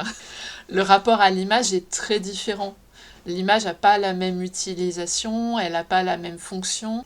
Et dans les périodes Renaissance et surtout Moyen-Âge, on n'est pas dans une représentation où on veut avoir une image objective de la réalité. Il y a toutes les histoires de symbolisme qui font que les gens vont avoir une taille différente sur le tableau selon leur position sociale et pas selon le nombre de centimètres qu'ils avaient. Et ça a un impact en plus sur le vêtement parce que des fois on va associer telle couleur à tel personnage dans le livre d'or du duc de Berry, par exemple, Machine sera en bleu, alors que quand on fait des recherches archéologiques, etc., parfois on se rend compte que telle couleur en vêtements, c'était pas possible à l'époque, ou en tout cas c'était pas cette nuance, et du coup il y a plein de pièges. Marion, tu évoquais le fait que la beauté était du coup pas forcément la même en fonction de ce qu'on cherchait à représenter aussi sur les images. Ça veut dire quoi être beau au fur et à mesure de l'histoire ? Ça dépend. Phrase c'est assez classique, ça dépend. Au fil de l'histoire, on n'a pas toujours qui était esthétiquement beau, c'est pas forcément le physique. Une personne belle, ça pouvait être une personne intelligente, vertueuse, parce que elle est bien faite, mais on sait pas ce que ça veut dire. Oui, parce qu'elle a une belle âme, finalement. Elle a une belle âme. On sait pas quel est le critère derrière ça, quoi. C'est ça, les critères physiques, ils sont pas toujours explicités. Et la beauté a pas toujours été une question de critères physiques. Jusqu'à assez tard, le fait d'avoir un beau teint, une peau qui n'ait pas de défaut, ce qui veut pas forcément dire, on a cette idée souvent que les Victoriens, ils aimaient une peau très blanche. C'est pas vrai sur toute la période victorienne. Sur la fin du 19e notamment, il y a quand même une valorisation du côté d'être un peu bronzé, d'avoir un petit peu pris le soleil et que ça se voit. Et ce qu'on va aussi trouver, c'est l'idée qu'il faut être pas trop apprêté, parce que faire trop d'efforts pour son apparence, c'est péché de vanité, c'est potentiellement mentir sur son apparence. Donc il faut être fraîche, mais naturellement, quoi. Il y a un lien, je pense, qu'on peut faire entre l'image qu'on considère comme souhaitable pour une femme et la classe sociale. Il faut avoir l'air de pas avoir trop travaillé en extérieur, dans les champs, donc pas le teint buriné, la bonne santé. Ce qui est valorisé aussi, c'est le fait d'avoir des vêtements, et notamment tout ce qui est linge, qui soit bien blanc, bien lavé, qui soit soigné, qui soit pas reprisé de façon trop visible, qui soit pas déteint, par exemple. Dans les magazines de mode, on trouve souvent des astuces pour rafraîchir des vêtements qui seraient un petit peu usés ou qui auraient un petit peu perdu de leur couleur. Donc on va les teindre en noir, on va découper des morceaux pour que l'ourlet soit moins usé, pour donner l'impression d'avoir quelque chose de plus neuf. Et ça fait partie des choses qui sont considérées comme désirables, comme ce à quoi on devrait aspirer. Ça me fait penser à la parure de Maupassant, où elle se tue à la tâche pour remplacer un collier qui finalement n'était pas un vrai, et où du coup on passe toute cette partie où ses vêtements changent alors qu'elle essayait d'avoir une esthétique, et donc du coup finalement elle est aussi un peu maudite par le fait qu'elle ait voulu espérer se montrer meilleure qu'elle n'était, et punie par ça. C'était aussi une époque où finalement c'était déjà drivé par le marketing, les apparences qui pouvaient être données. Tu as évoqué un petit peu plus tôt le fait qu'on pouvait modifier certains éléments. Je sais que tu en parles beaucoup sur les réseaux sociaux aussi, parce qu'il faut pouvoir visibiliser le fait que ça fait longtemps qu'on fait de la retouche et qu'à l'époque il n'y avait pas Photoshop, mais il y avait d'autres manières de faire. Avec la photo, on a eu cette impression que c'était une image objective, mais si on regarde dès les débuts de la photo, les gens se sont rendus compte qu'on pouvait manipuler le négatif. D'ailleurs, on trouve assez tard, mais je crois jusqu'au XXe siècle, des kits de crayons pour dessiner sur les négatifs, pour notamment lisser le teint, enlever les petits boutons, les rides. Et on trouve assez souvent dans les portraits de la deuxième moitié du 19e des endroits où on a gommé des centimètres au niveau de la taille, des bras, du menton. L'exemple le plus connu, c'est Polaire. Il y a une photo d'elle très connue où elle est prise de dos en corset, elle est en corset blanc ou très clair, et elle a un tour de taille absolument surréaliste. Elle avait déjà un tour de taille qui nous semble surréaliste, mais là c'est encore plus poussé parce que vraiment il y a eu une énorme retouche photo. Et ça existait de tout temps. Sur la peinture, on pouvait vous ajouter des vertèbres. C'est le cas notamment de la grande odalisque d'Ingres, où elle a carrément un corps qui n'existe pas. Donc soyez rassurés, votre dos est normal si vous vous comparez à cette peinture. Il y a aussi des modifications qui sont faites à la fois sur les gravures de mode, sur les journaux de mode, où tu avais des représentations qui pouvaient être complètement fantasmagoriques parce qu'on allait accentuer pour montrer tel et tel élément de la tenue qu'on cherchait à vendre et pas du tout à représenter des corps qui soient réalistes de ce qui se passait vraiment. Ou après, c'est venu avec la photo, donc on a commencé par des kits de grattage et puis maintenant on a un super truc qui s'appelle Lightroom et Photoshop et qui permet de modifier les corps, à savoir que c'est pas une obligation. En tout cas, on a toujours eu des modifications qui ont pu être faites sur des images. Et il ne faut pas croire ce qu'on voit forcément sur les images de quelque époque qu'elles soient, parce qu'on a toujours appliqué un filtre de ce qu'on voulait bien montrer de nous, ce qu'on disait tout à l'heure pour les réseaux sociaux, à nos propos, à toutes les trois, et que du coup, il y avait un choix aussi qui était effectué sur ce qu'on montrait et comment on le montrait.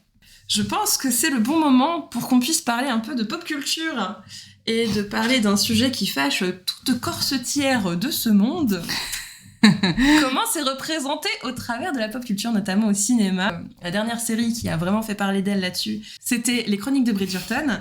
Et je crois savoir que Marion a fait quelques contenus sur le sujet, mais que Delphine les a pas mal relayés aussi. Qu'est-ce que t'en penses des corsets dans le cinéma ?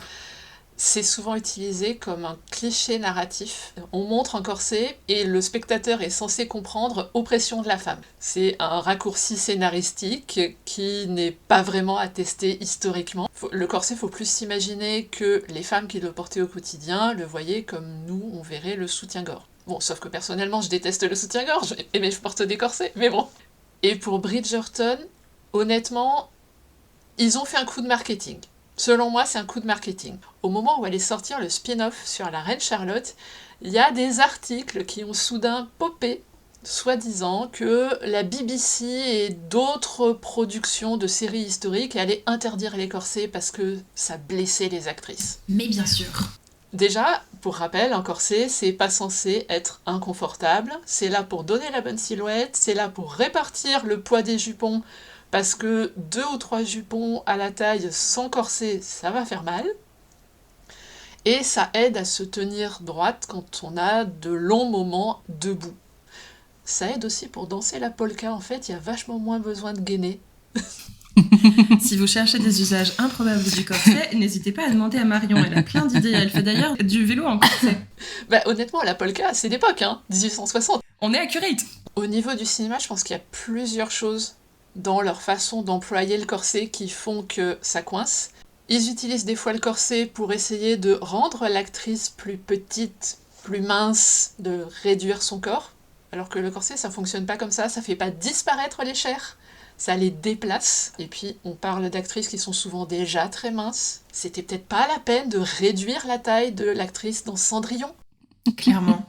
Surtout avec une crinoline de 3 mètres de large en dessous. La taille a déjà l'air fine, en fait. Pour les actrices qui trouvent ça inconfortable, il y a le fait que c'est un costume auquel elles ne sont pas habituées. C'est des costumes qui peuvent souvent être faits avec pas assez d'essayage parce qu'on est dans le rush, il faut produire rapidement en réduisant les coûts, donc tu découvres ton corset le jour même. Il y a le fait qu'elles font des journées interminables, 17 heures d'affilée sur vos pieds, je pense que tout le monde, il en a marre et il enlève n'importe quel vêtement un petit peu compressif avec bonheur à la fin.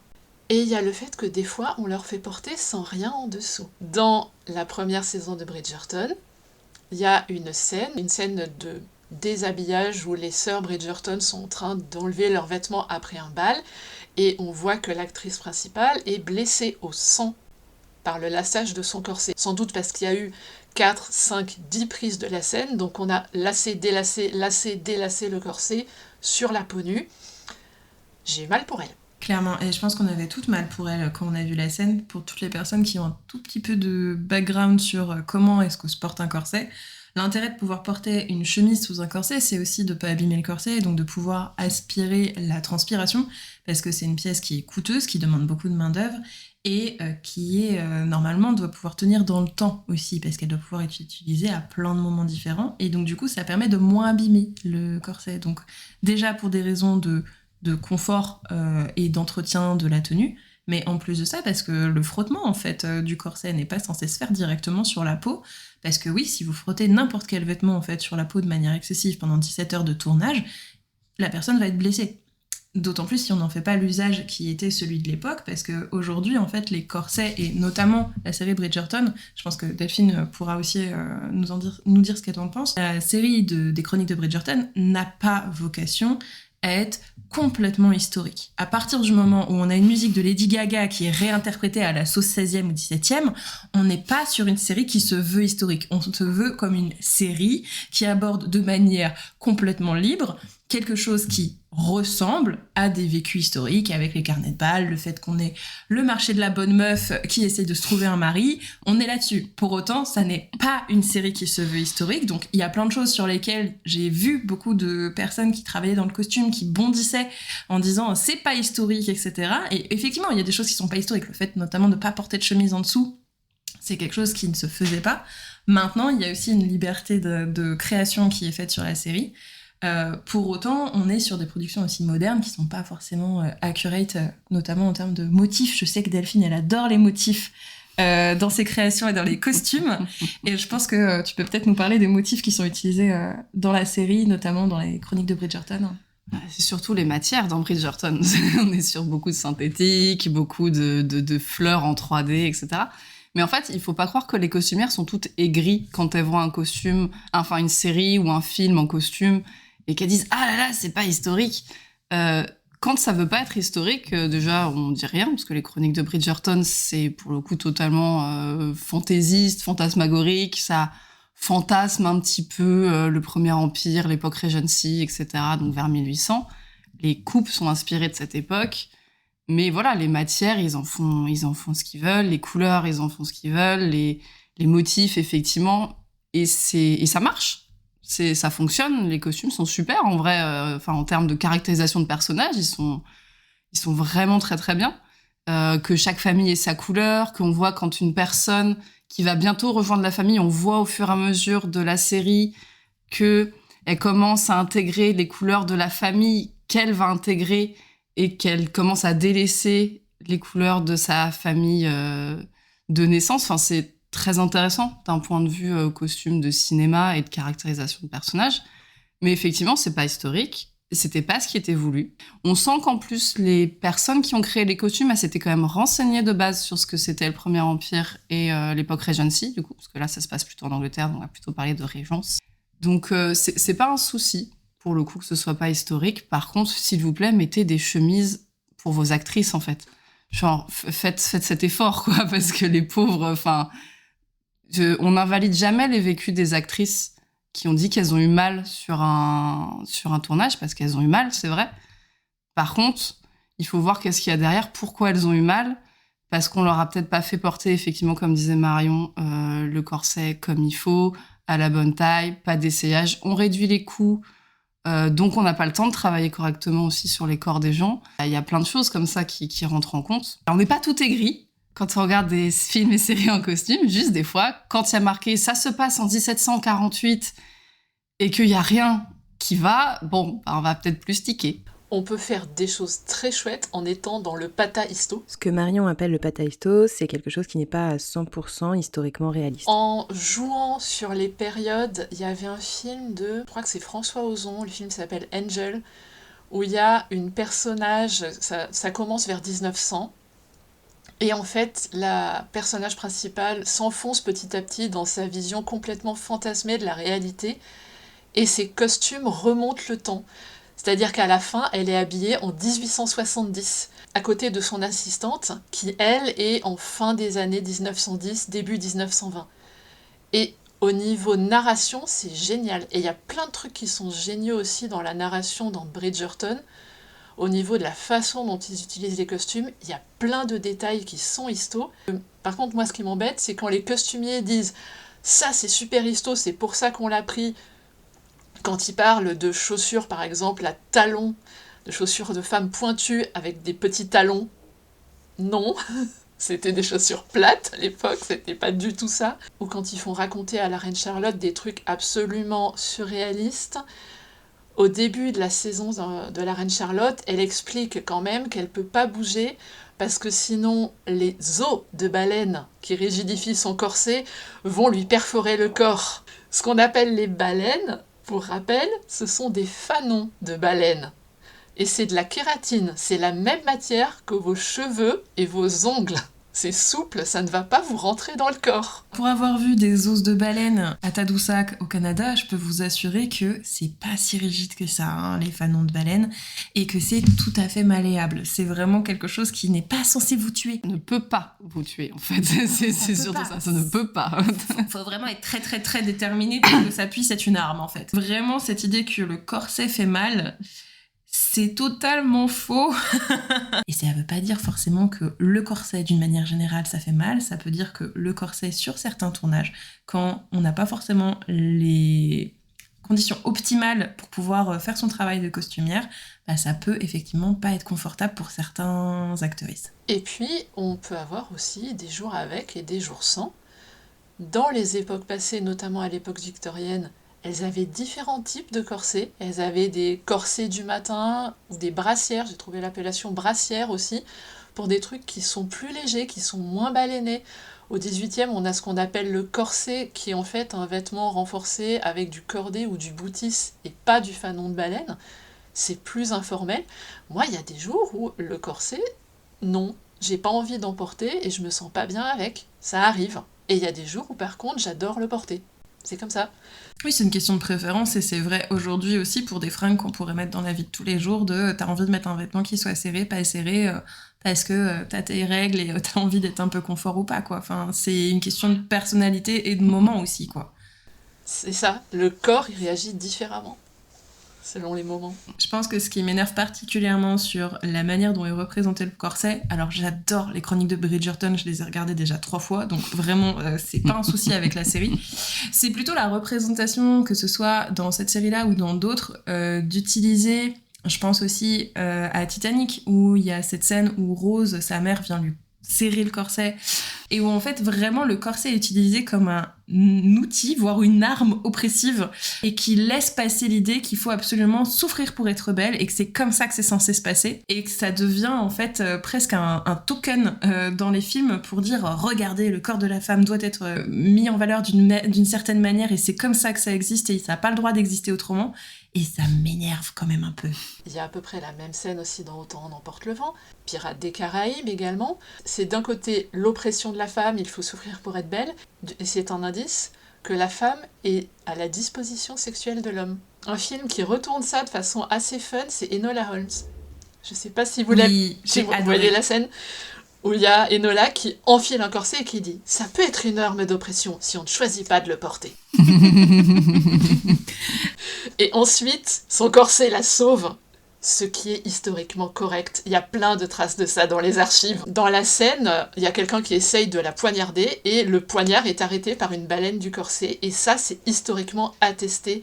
Il y a les archives de Old Bailey à Londres, qui sont des archives judiciaires, où il y a plein d'exemples de tentatives de féminicide qui ont été arrêtées parce que le corset a arrêté la balle ou la lame de l'homme.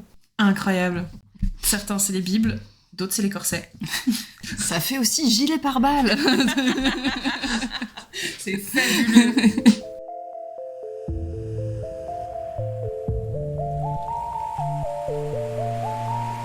Vous êtes toutes les deux costumières et corsetières, et donc du coup, vous, dans votre domaine créatif, vous allez avoir plein de situations différentes où vous allez être en lien directement avec le corps des gens.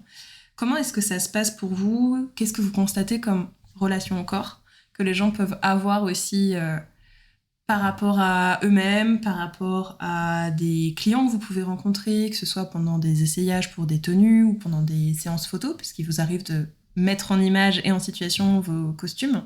Comment ça se passe pour vous ? Enfin, moi, je me rends compte sur les clients que le poids des injonctions sociétales est très très fort, dans le sens où finalement, je passe beaucoup de temps à les rassurer sur le fait qu'ils sont très bien comme ils sont et que le costume sera parfait sur eux, il n'y a pas de problème. J'ai déjà eu le cas d'une cliente qui m'a commandé un costume vers 1680, costume 17e, très joli, très baleiné sur le haut du corps, donc très corseté, on va dire, pour vulgariser un peu, et qui avait peur d'être trop grosse et que ce serait pas joli sur elle. Alors là, c'est le moment d'expliquer aux gens que son corps n'est pas un problème, que ce sera parfait sur elle, qu'elle a tout à fait le droit de porter cette tenue, qu'elle sera magnifique dedans, et que non, ce n'est pas la peine de faire un régime avant, parce qu'en plus, moi, après, ça va me changer mes mesures, et du coup, le costume n'ira plus, donc surtout, ne faites pas de régime ou pas de musculation après la prise de mesure, par pitié. Et du coup, on passe quand même beaucoup de temps à rassurer les gens. J'ai aussi eu des cas de personnes qui me disent « Ah, c'est la tenue que vous m'avez faite, je l'adore. Avant de me l'envoyer, si c'était une personne qui était un peu éloignée, si vous voulez, vous pouvez faire des photos sur une personne plus jeune, parce que moi, je suis vieille et ce sera pas joli sur moi. Ça mettra pas en valeur la tenue. » Et donc, pareil, on continue de rassurer les gens et de leur dire c'est hors de question. Je ne ferai pas des photos de cette tenue sur une personne plus jeune. Je veux des photos de vous dans cette tenue, puisque elle est faite pour vous, pour votre corps, déjà, tout simplement. Et que il n'y a pas à se trouver moins bien parce qu'on est plus âgé. Donc voilà, on a un rapport... on travaille avec le corps des autres de très près, on prend les mesures, etc. Donc je sais que toi, Marion, justement, on a déjà parlé du fait que tu ne dis pas à haute voix les mesures, etc. Ils sont trop inquiets de l'image qu'ils renvoient et pensent qu'ils sont jamais assez bien, que leur corps n'est pas assez bien pour porter telle ou telle chose. Alors que c'est juste un corps. Mais on le voit de manière hyper factuelle, en fait, parce qu'on voit plus des volumes, des choses qu'on va pouvoir faire en termes de... Moi, photographie, vous, au niveau du tissu, des costumes que vous allez pouvoir faire et des techniques que vous allez pouvoir utiliser, et pas forcément les corps en eux-mêmes. Ouais, les gens ont une image de leur corps qui est vraiment complètement modelée par les attentes de la société. Ils vont rarement penser en termes de ça c'est mes atouts, ça c'est ce que j'aime moins. Ils vont plutôt penser en ça va pas, ça va pas, ça va pas. Ils vont réfléchir à eux-mêmes en termes de taille. Et quand nous on arrive en tant que costumière et qu'on a besoin de mesures, c'est assez compliqué des fois. Parce qu'ils vont répondre une taille, mais moi la taille, elle va pas forcément me donner des informations vraiment utiles pour le costume que je dois faire au final. Surtout si leur taille c'est en t-shirt stretch et que moi je dois faire un corset derrière. C'est pas du tout le même type de vêtement, donc...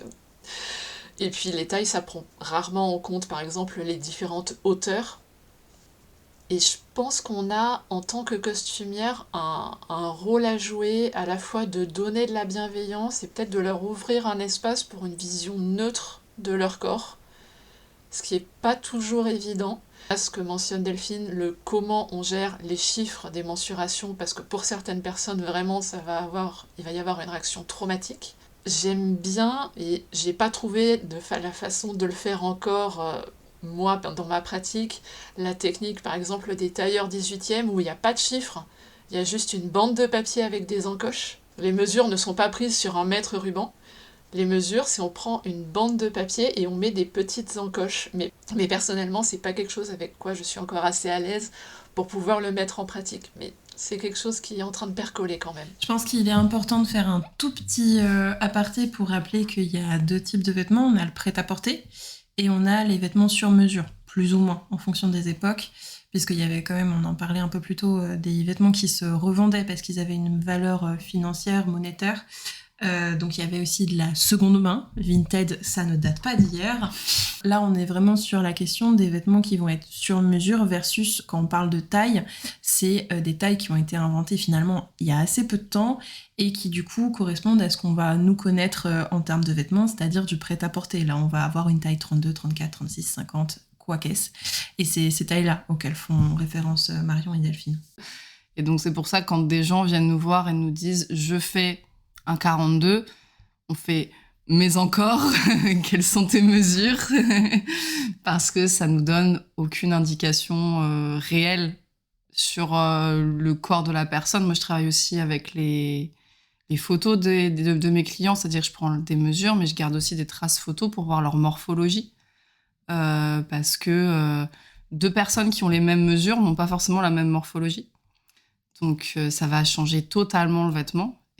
Et ça va permettre aussi de voir s'il y a des scolioses, des endroits voûtés, une épaule vraiment beaucoup plus basse que l'autre, ou des choses comme ça qu'il va falloir prendre en compte et pour pouvoir ajuster le vêtement à la personne et pas sur un standard qui correspond à pas grand monde finalement, à part si on est sur des choses très stretch. Donc là, on arrive à faire correspondre à peu près à tout le monde, mais sur des vêtements moins extensibles, il faut s'adapter au corps, quoi. Ouais, complètement.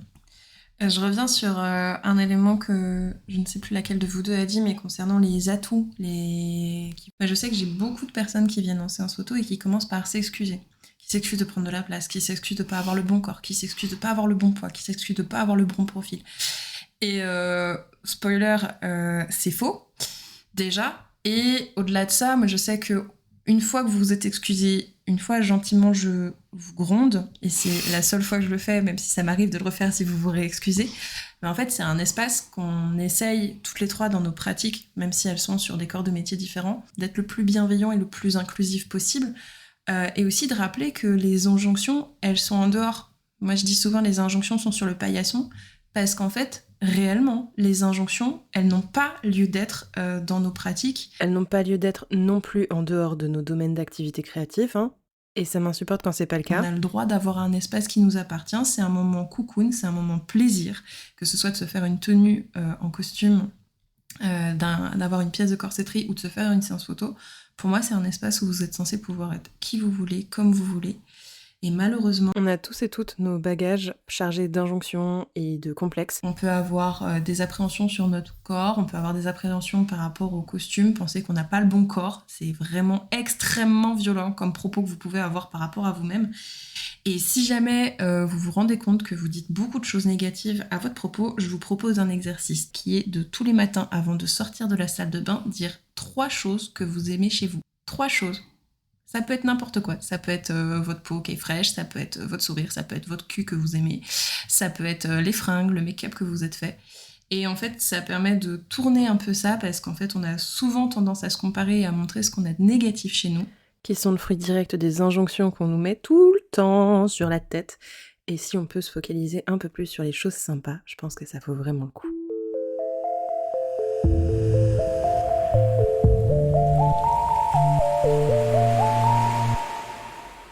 Est-ce qu'il y a des contraintes qui ont pu être challengeantes pour votre créativité, que ce soit en costume ou pour des robes de mariée, comme ça peut être le cas pour Marion, parce que vous avez eu des tailles, des morphologies ou des handicaps peut-être chez vos clients ou sur des partenaires avec qui vous pouvez travailler sur du costume vivant? J'ai pas l'impression d'en avoir eu tant que ça, mais après, vraiment, je travaille avec le corps que les personnes amènent. Ce qui peut être un peu challengeant, c'est quand il y a une particularité quelconque, un changement dans la morphologie de la personne en cours de travail, et que moi je m'en rends pas compte et que la personne ne me prévient pas. J'ai arrivé de me rendre compte après plusieurs essayages qu'une personne avait 2 épaules très asymétriques, une qui était beaucoup plus haute que l'autre. Bon, c'est un peu embêtant quand on se rend compte après 2 toiles que mais c'est pour ça que la veste elle tombe pas si bien que ça en fait. C'est parce qu'il faut patronner de façon asymétrique. Mais sinon, je sais que moi, j'essaye vraiment de voir en fonction de ce que j'ai, de la personne que j'ai en face, qui va être plus ou moins cambrée. Pour la corsetterie, ça va être des gens qui vont plus ou moins accepter ou apprécier la compression. On fait vraiment en fonction des individualités. C'est la chance qu'on a en travaillant aussi en sur-mesure. C'est qu'on n'a pas besoin d'essayer de produire des trucs qui vont aller à tout le monde ou à un grand nombre de personnes, même si je sais que tu le fais pas mal, Delphine, on essaye aussi quand on travaille sur des pièces qui vont servir pour des photoshoots notamment, d'avoir de l'adaptabilité pour pouvoir proposer un plus grand nombre de modèles. Je pense que c'est un truc qu'il y a beaucoup dans le costume, on a l'habitude de travailler sur différents individus, avec à chaque fois des corps différents. Effectivement, on a un rapport assez neutre au corps des gens, c'est-à-dire que tu viens avec ton corps, ok, on va faire avec, et on n'a pas de... oh là là, non, la personne est trop comme ci, oh, elle est trop comme ça. On s'en fiche. On a vraiment un regard assez analytique, je trouve, généralement, en mode ah là, il faut faire attention à ça. Ah bah cette personne a une double scoliose, donc je vais travailler en asymétrie. D'ailleurs, moi personnellement, je pose la question aux gens. Des choses comme ça qu'il faut prendre en compte pour faire le vêtement, mais c'est pas challengeant que ça, je trouve, au final, parce qu'on a un peu l'habitude. Ce qui est challengeant, c'est plus au début, quand on démarre la couture, en tout cas quand on est dans des formations. Enfin, moi, c'était mon cas en mode, on avait juste un mannequin taille 38 couture, et on travaillait que là-dessus. Et donc, c'est après d'essayer de comprendre comment on travaille sur des différents types de corps. Et pour ce qui est effectivement des séances photos, des tenues en location, des choses comme ça, l'idée, c'est de pouvoir habiller tout le monde. Qu'il n'y ait pas quelqu'un qui se dit « Ah, je vais réserver ma séance photo, par exemple. Je vais voir la costumière et il n'y a rien pour moi. » Non, en fait, ça c'est mort, ça. Moi, je veux pas que ça arrive chez moi, quoi. Ça arrive déjà beaucoup trop dans le prêt-à-porter pour beaucoup. Si on peut éviter ça, donc effectivement, on va avoir des astuces pour que ce soit plus adaptable, avec généralement souvent des lassages quand même, qui vont permettre de moduler un peu le vêtement au max, quoi, de nos capacités. Je pense que c'est un secret pour personne, mais ça fait partie des raisons pour lesquelles je travaille avec Marion et avec Delphine pour le costume, mais plus souvent avec Delphine parce qu'elle se trouve être dans la même ville que moi, donc c'est plus pratique. Mais c'est de pouvoir avoir des vêtements qui puissent aller à tout le monde, y compris sur des séances photos, parce que je suis une femme grosse. J'ai toujours été en dehors des tailles. J'étais toujours 10 ou 15 cm plus grande que tout le monde dès le collège. Du coup, ça a toujours été très difficile pour moi de réussir à m'habiller, notamment en prêt-à-porter. J'ai beaucoup été du côté du rayon homme pour pouvoir m'habiller. À l'époque, ça se faisait pas du tout et on me regardait avec des soucoupes à la place des yeux. Et j'ai beaucoup pleuré dans les cabines d'essayage parce que je ne pouvais pas enfiler de jeans, parce que je ne pouvais pas m'habiller d'une manière générale, parce que j'avais des hanches, j'avais des fesses, j'avais du ventre et j'avais des seins qui sont toujours là et qui sont très bien là où ils sont. Et c'était une vraie horreur. Je pense que c'est une des activités que j'aime le moins, c'est aller acheter des fringues, parce que je sais que je vais passer un mauvais moment, particulièrement si j'achète des jeans. Et c'était une des volontés qu'on avait avec Delphine quand on a commencé à travailler ensemble, c'était de pouvoir proposer le plus de tailles possible. À savoir aussi que les tenues historiques, ce n'est pas du prêt-à-porter, il n'y a pas qu'une taille. C'est des vêtements qui souvent étaient amenés à évoluer avec vous au cours de votre vie, et donc du coup en fait c'était des vêtements qui n'étaient pas juste un 32, qui pouvaient être un petit peu évolutifs. Typiquement, l'idée d'un vêtement spécifique pour la grossesse, c'est récent. On avait jusqu'à quelque part vers la fin du dernier quart du 19e, il n'y a pas de vêtements spécifiques pour femmes enceintes. Il y a des tenues qui vont s'adapter avec des lassages en plus. Avec, par exemple, au 18e, on va laisser le devant du corsage un petit peu ouvert, le remplir en haut avec le fichu, et en bas, on remonte la jupe et le tablier, surtout, par-dessus le ventre, pour remplir cet espace au milieu. On a quelques pièces qui ont sans doute été faites spécifiquement pour la grossesse, mais il n'y en a pas beaucoup, et c'est sans doute des pièces qui ont été faites pour des gens qui avaient plus de sous, qui pouvaient se permettre de se faire un corset supplémentaire qui allait être porté que pendant 3-4 mois.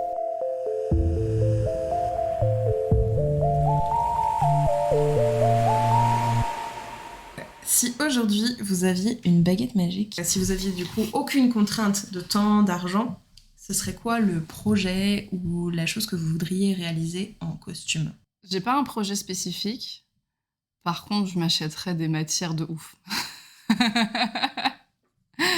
Là, je me ferais péter la soie, les perles, les belles perles en verre fastées là, que j'ai envie pour un projet qui va rester en stand-by pendant très longtemps parce que j'ai pas les sous pour le faire. Des choses comme ça. Ouais, niveau matière, belle matière, ça me ferait grave plaisir, je pense. Alors, le temps, j'aimerais bien avoir un temps infini pour la totalité de projets que j'aimerais faire. Voilà, si on pouvait ne pas avoir besoin de prendre du temps pour dormir, ça pourrait être cool. Tout ce qu'on pourrait faire en couture en plus.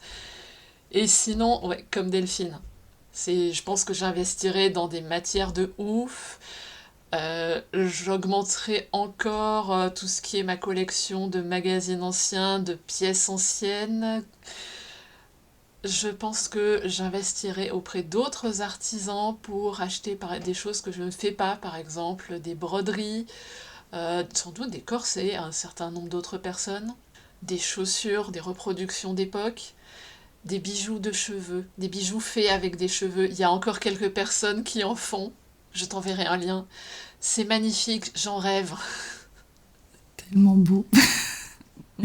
Faut savoir que j'ai Delphine à ma gauche qui est en train de se pâmer, littéralement. Donc Marion est en train de me parler de mes bijoux en cheveux. C'est magnifique, les bijoux en cheveux. Est-ce qu'il y a des artistes qui vous inspirent particulièrement ? Tu parlais d'autres artisans, artisanes ou de métiers d'art. Est-ce qu'il y a des personnes qui vous inspirent Plein. Il y a vraiment, j'en ai énormément. Toute la liste des gens que je suis sur Instagram, quasiment. J'ai déjà mentionné Joëlle Verne de Atelier Sylph, qui a une collection incroyable, qui a patronné beaucoup des corsets anciens qu'elle a. Une créatrice qui est sur Instagram qui s'appelle Ilmalind Craft, qui a fait, je sais pas si tu l'as vu passer Delphine, elle a fait 2 corps à baleine peints et brodés. Avec des paysages dessus. Le dernier, c'est avec un paysage de forêt, avec un petit renard brodé. C'est absolument merveilleux. Là, elle vient de finir un manteau avec des oiseaux faits en broderie d'or dessus. C'est formidable et en plus, elle montre beaucoup son processus. Comment elle fait chaque étape, la peinture sur la soie, la broderie. Superbe. Mais d'ailleurs, en parlant de broderie d'or et tout, si j'avais temps et budget infini, je peux rajouter un truc, je me formerais vachement plus dans des trucs qui m'intéressent, type broderie de Lunéville, plumasserie. Si j'ai temps et budget infini, moi, j'apprends tous les trucs pour améliorer mes costumes, aller vers là où je veux aller, tu vois. Donc, des stages de broderie, des stages de plumasserie, des stages de chapellerie, parce que pourquoi pas, des stages de teinture, tout ce que tu veux. Pour la broderie d'or, il y a la Maison des Grenadières dans la Loire qui propose des formations régulièrement, je crois. J'avais eu une petite initiation quand j'étais en DMA costume, c'était trop bien. Et on avait une initiation broderie de Lunéville aussi, c'était très très chouette aussi. Mais voilà, c'est le temps de 3 après-midi, quoi. Donc c'est assez pour te donner envie et pas assez pour faire un vrai truc derrière, quoi. Donc c'est un peu frustrant aussi. C'est la précision DMA, le terme que tu as utilisé juste avant, c'est le diplôme des métiers d'art. C'est un terme qui n'existe plus aujourd'hui et qui est remplacé par le DNMAD, Diplôme national des métiers de l'art et du design, avec des options. Pour le costume, maintenant, c'est DNMAD spectacle option costume, qui sont des formations dédiées au costume. Il y en a dans plusieurs villes de France. Après, c'est pas obligatoire de faire une formation en DMA ou en DNMAD pour être costumier ou costumière. Il y a plein de façons d'arriver à ce métier.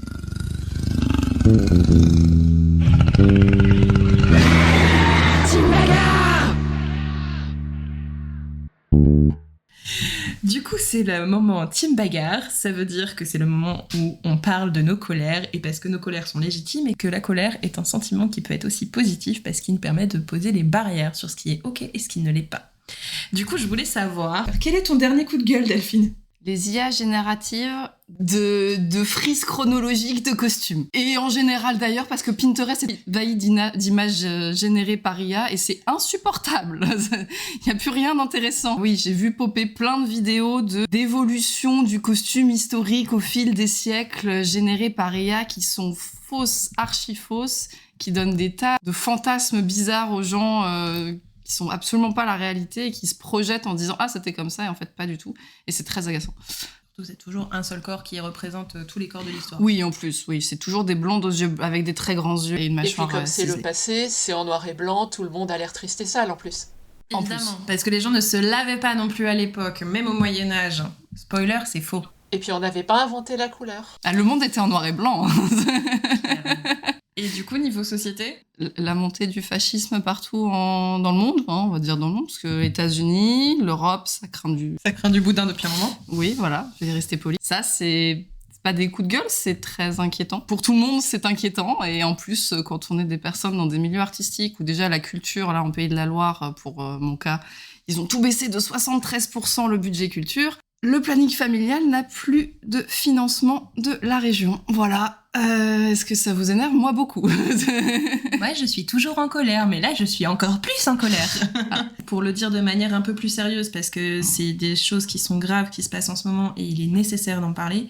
le fascisme et ses petits potes, les copains racistes, sexistes, queerphobes, et tout ce qui finit en phobe de manière générale, est en train de monter depuis plusieurs décennies un peu partout en Europe. On l'a vu beaucoup en Europe de l'Est, ça revient de plus en plus en Europe plus centrale, notamment en Italie, et de plus en plus en France aussi. Et plus récemment, de manière drastique et dramatique aux États-Unis, avec l'élection d'un certain président, que je pense vous voyez tout à fait de qui il est question. Je sais que ça a fait extrêmement peur tout ce qui se passe en ce moment, et j'ai été la première, comme beaucoup, parce que je fais partie de minorité en tant que femme, en tant que personne queer également, être dans un état de sidération pendant plusieurs semaines, à avoir très peur, et c'est normal que ça fasse peur, parce que c'est quelque chose qui est vraiment dramatique. Si vous vous sentez impuissant face à tout ça, il faut savoir que le meilleur moyen pour passer la sidération, pour passer la peur, c'est l'action. Et il y a des choses qu'on est en mesure de faire à nos niveaux. Alors je sors complètement de ce dont on parlait en termes de costumes, mais si vous aussi, vous avez envie de pouvoir lutter contre ça parce que vous n'êtes pas en accord avec ces valeurs qui sont nauséabondes, qui sont un peu partout, je vous propose 5 pistes de réflexion. La première, c'est de boycotter. Il faut savoir que dans notre société qui est capitaliste, le fait de boycotter des marques ou des entreprises, ça peut avoir un effet extrêmement direct sur leur pouvoir, déjà d'une première mesure, et aussi de protestation, parce que ça peut nous permettre, dans cette société capitaliste, de montrer qu'on n'est pas d'accord avec certaines choses qui sont en train de se faire. Vous avez aussi la possibilité de rejoindre des associations, qu'elles soient locales ou nationales, pour pouvoir mettre en place des actions. Alors si vous n'avez pas envie d'aller au contact en direct, ce que je peux comprendre, il y a plein d'autres manières de pouvoir faire partie des associations. Ça peut être d'aider à nourrir les personnes qui sont sur place en faisant des caterings, ça peut être de participer à des réunions, faire des visuels, faire du secrétariat. Il y a plein d'actions aussi qui sont un petit peu moins visibles et qui sont moins frontales, mais qui sont tout aussi nécessaires pour que ça puisse exister. Donc n'hésitez pas, il y en a pour tous et pour toutes. Vous pouvez aussi essayer de prendre conscience de vos privilèges et de faire front pour protéger les personnes qui sont plus exposées à la répression. On pense aux personnes qui sont beaucoup impactées ces derniers temps, les femmes, les personnes racisées, les personnes handicapées, les personnes queer, les personnes immigrées, et il y en a plein d'autres auxquelles on peut penser. Vous pouvez essayer de relayer, de pouvoir être présent et de déconstruire aussi les choses qui peuvent se dire autour de vous et dire non, ça n'est pas vrai, et de pouvoir se renseigner, de pouvoir amener aussi des nouvelles choses autour de vous dans votre entourage. Un truc dont on est très fiers en France et qu'on fait bien, c'est de manifester et de s'énerver. Vous pouvez continuer d'aller en manif, faire des pancartes, crier, faire des sittings devant des préfectures ou d'autres lieux pour pouvoir vous faire entendre, parce que c'est en montrant qu'on est solidaires et qu'on est nombreux et nombreuses qu'on va réussir à se faire entendre et à contrer des projets. Ça a fonctionné pour plein d'événements. Le dernier en date, ça a été l'A69, qui était construite dans le sud et qui aujourd'hui une construction qui a été arrêtée, suspendue puis arrêtée. Possible de faire reculer des projets qui seraient pas ok avec nos valeurs, ou des lieux ou des discours qu'on n'a pas envie d'entendre. Et d'une manière générale, la désobéissance et la désobéissance civile, c'est vraiment quelque chose qui peut fonctionner. Parce que se passer des blocus pour pouvoir réussir à faire venir des personnes qui sont en situation de danger sur des territoires, que ce soit de faire des opérations de désobéissance civile ou d'occuper des zones, comme ça a pu être localement, nous, à Nantes, Notre-Dame-des-Landes, avec la ZAD, qui a permis que l'aéroport ne soit pas construit. Donc, n'hésitez pas, il y a des actions qui fonctionnent et on peut avoir du poids en faisant des actions concrètes et de voir aussi qu'on n'est pas tout seul, on n'est pas isolé. À l'heure actuelle, à l'extrême droite, tout ce qui est en train de se développer un peu partout autour du monde essaie de nous faire croire qu'on est seul, et en fait on est légion, et c'est comme ça qu'on va réussir à faire changer les choses, et la solidarité elle est partout, vous n'êtes absolument pas seul face à ça. Pour rebondir sur ce que tu disais, bien penser que quand on fait des actions militantes du type aller en manif, certes, on montre qu'on n'est pas content, mais aussi on fait communauté avec les autres personnes qui sont là et on se fait du bien à soi. C'est important de penser, quand on essaye de faire bouger la société contre des forces rétrogrades, hostiles, à soi aussi, de prendre soin de soi. On n'a pas une énergie infinie. Vous êtes légitime si à un moment vous avez besoin de prendre une pause et d'aller peut-être sur d'autres modes d'action. Faire communauté, c'est important, ça fait du bien à tout le monde. Des fois, l'action, ça peut aussi être juste de porter la voix d'autres personnes marginalisées qui ont du mal à se faire entendre. Surtout, on parlait des réseaux sociaux, on sait bien que maintenant, avec la politique de Meta encore plus, Les personnes queer notamment, marginalisées, racisées, les femmes ont de plus en plus de mal à se faire entendre. Donc c'est bien aussi de relayer cette parole. Et ça demande pas un effort énorme, mais par contre ça crée du lien avec d'autres personnes. Je vais pas continuer sur le fascisme greux, parce que je partage tout à fait les mêmes opinions. En coup de gueule par rapport au costume et à l'histoire sociale de façon générale, le cliché que la femme ne travaillait pas par le passé. Les femmes ont toujours travaillé. Simplement, quand on est sur du travail domestique, quand on est sur du travail qui se fait à l'intérieur de la cellule familiale, il n'est pas enregistré tant que la femme n'est pas considérée comme chef de famille. Si vous avez une famille d'artisans, la femme, elle bosse pareil. D'ailleurs, c'est encore un problème maintenant. On sait que les femmes d'agriculteurs, les femmes d'artisans, elles ne touchent pas des retraites qui sont à la mesure de ce qu'elles ont pu travailler au cours de leur vie. Donc non, les femmes ont toujours travaillé. Elles ont travaillé à l'intérieur du foyer. Elles ont travaillé à l'extérieur du foyer en allant être employées de maison, en allant être ouvrières très tôt. Elles ont éventuellement fait du travail au niveau de la couture, ce qu'on appelle le travail à la pièce, c'est-à-dire confectionner une pièce de couture, confectionner de la dentelle. C'était du travail qu'elles faisaient chez elles, donc en plus elles payaient pour la lumière, le chauffage, la bouffe, le toit au-dessus de leur tête, et elles étaient payées généralement une misère. Je pense par exemple à toute la dentelle bretonne, qui est un artisanat domestique qui a été développé pour essayer d'équilibrer un petit peu les revenus quand les revenus de la pêche ne suffisaient pas. Et c'est pas des gens dont on parle tellement dans les archives, c'est pas des gens qui sont mis en valeur, sans doute aussi parce que la présentation qu'on a de l'histoire est un peu biaisée de ce côté-là. Il y a les mêmes biais dans ce qu'on raconte de l'histoire que dans le reste de la société. C'est trop un point important. Pour le coup, ma grand-mère a travaillé à la pièce, par exemple, pour les magasins Fil d'Art à l'époque à Saint-Brévin-les-Pins. Du coup, oui, effectivement, je confirme que d'après ce que m'a raconté ma mère et ma grand-mère, c'était payé une misère et c'était pas valorisé. Effectivement, elle faisait du tricot pour les boutiques Fil d'Art et tricotait des pulls qu'elle amenait à la boutique. Et après, on lui disait, vous payez ça. C'était souvent ridicule. Je suis pas surprise de la dévaluation du travail des femmes, qu'il soit domestique ou qu'il soit manufacturier. Et surtout, on n'en parlait pas aussi parce que c'était considéré comme normal que la femme de l'artisan de je ne sais quoi, elle soit là pour aider à la boutique. C'était son rôle, quoi.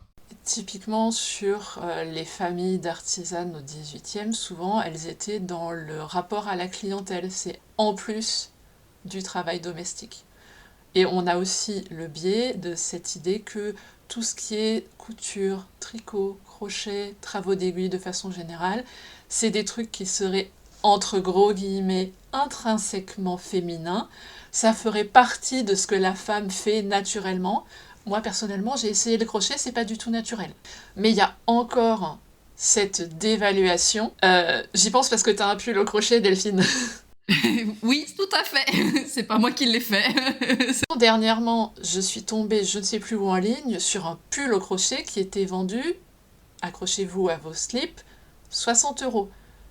Le crochet, c'est un processus qui n'est pas mécanisable. Chaque point de ce pull à 60 € a été fait à la main. Vous calculez le nombre de points sur le pull, vous enlevez la matière première, tous les frais fixes, la marge, les taxes, le transport, et vous calculez combien la personne qui a fait ce pull a été payée de l'heure. C'est indécent. Le problème, c'est que c'est souvent de l'exploitation de personnes pauvres qui c'est pas la personne qui rembourse pas ses frais, c'est plutôt qu'il y a une pauvre personne dans un pays où on délocalise pour fabriquer des vêtements pas chers qu'on va payer une misère pour faire ça. Tout vêtement est créé par un humain, hein, ne l'oubliez pas quand même. Hein. Ils sortent pas de machines où on met un peu d'eau, un peu de je sais pas quoi et pouf. Il y a quelqu'un qui l'a cousu avec une machine à coudre. Mais qui n'a pas forcément le même temps, les mêmes conditions, la même position géographique, qui ne lui permet pas d'avoir accès aux mêmes choses. Tous les vêtements sont faits main, c'est une réalité, même ceux fashion ou ailleurs. Les vêtements de fast fashion ont été réalisés par des ouvriers, des ouvrières qualifiés, ne l'oubliez pas. Très mal payés.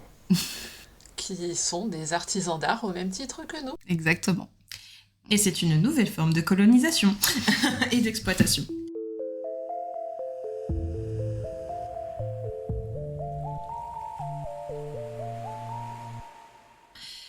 Qu'est-ce que vous me recommanderiez aujourd'hui en film, série, livre, jeu vidéo ou n'importe quel autre support que vous aimez, que ce soit en lien ou pas avec le costume? C'est quoi votre dernier coup de cœur? Déjà, en recommandation, si vous avez envie de vous mettre au costume, que les livres de Jean Unisett ont été réédités. Period Costume for Stage and Screen, qui sont une base pour tout ce qui est costume féminin depuis la période médiévale jusqu'en 1910. J'ai beaucoup de gens qui me demandent des conseils pour apprendre la corsetterie, et le Patreon de Barbara de Royal Black est fantastique. Il est à 11 € par mois de mémoire, sachant que vous n'êtes pas obligé de le garder sur toute l'année, vous pouvez en prendre un petit peu, aller voir un peu ce qui est disponible, vous désabonner, vous réabonner après.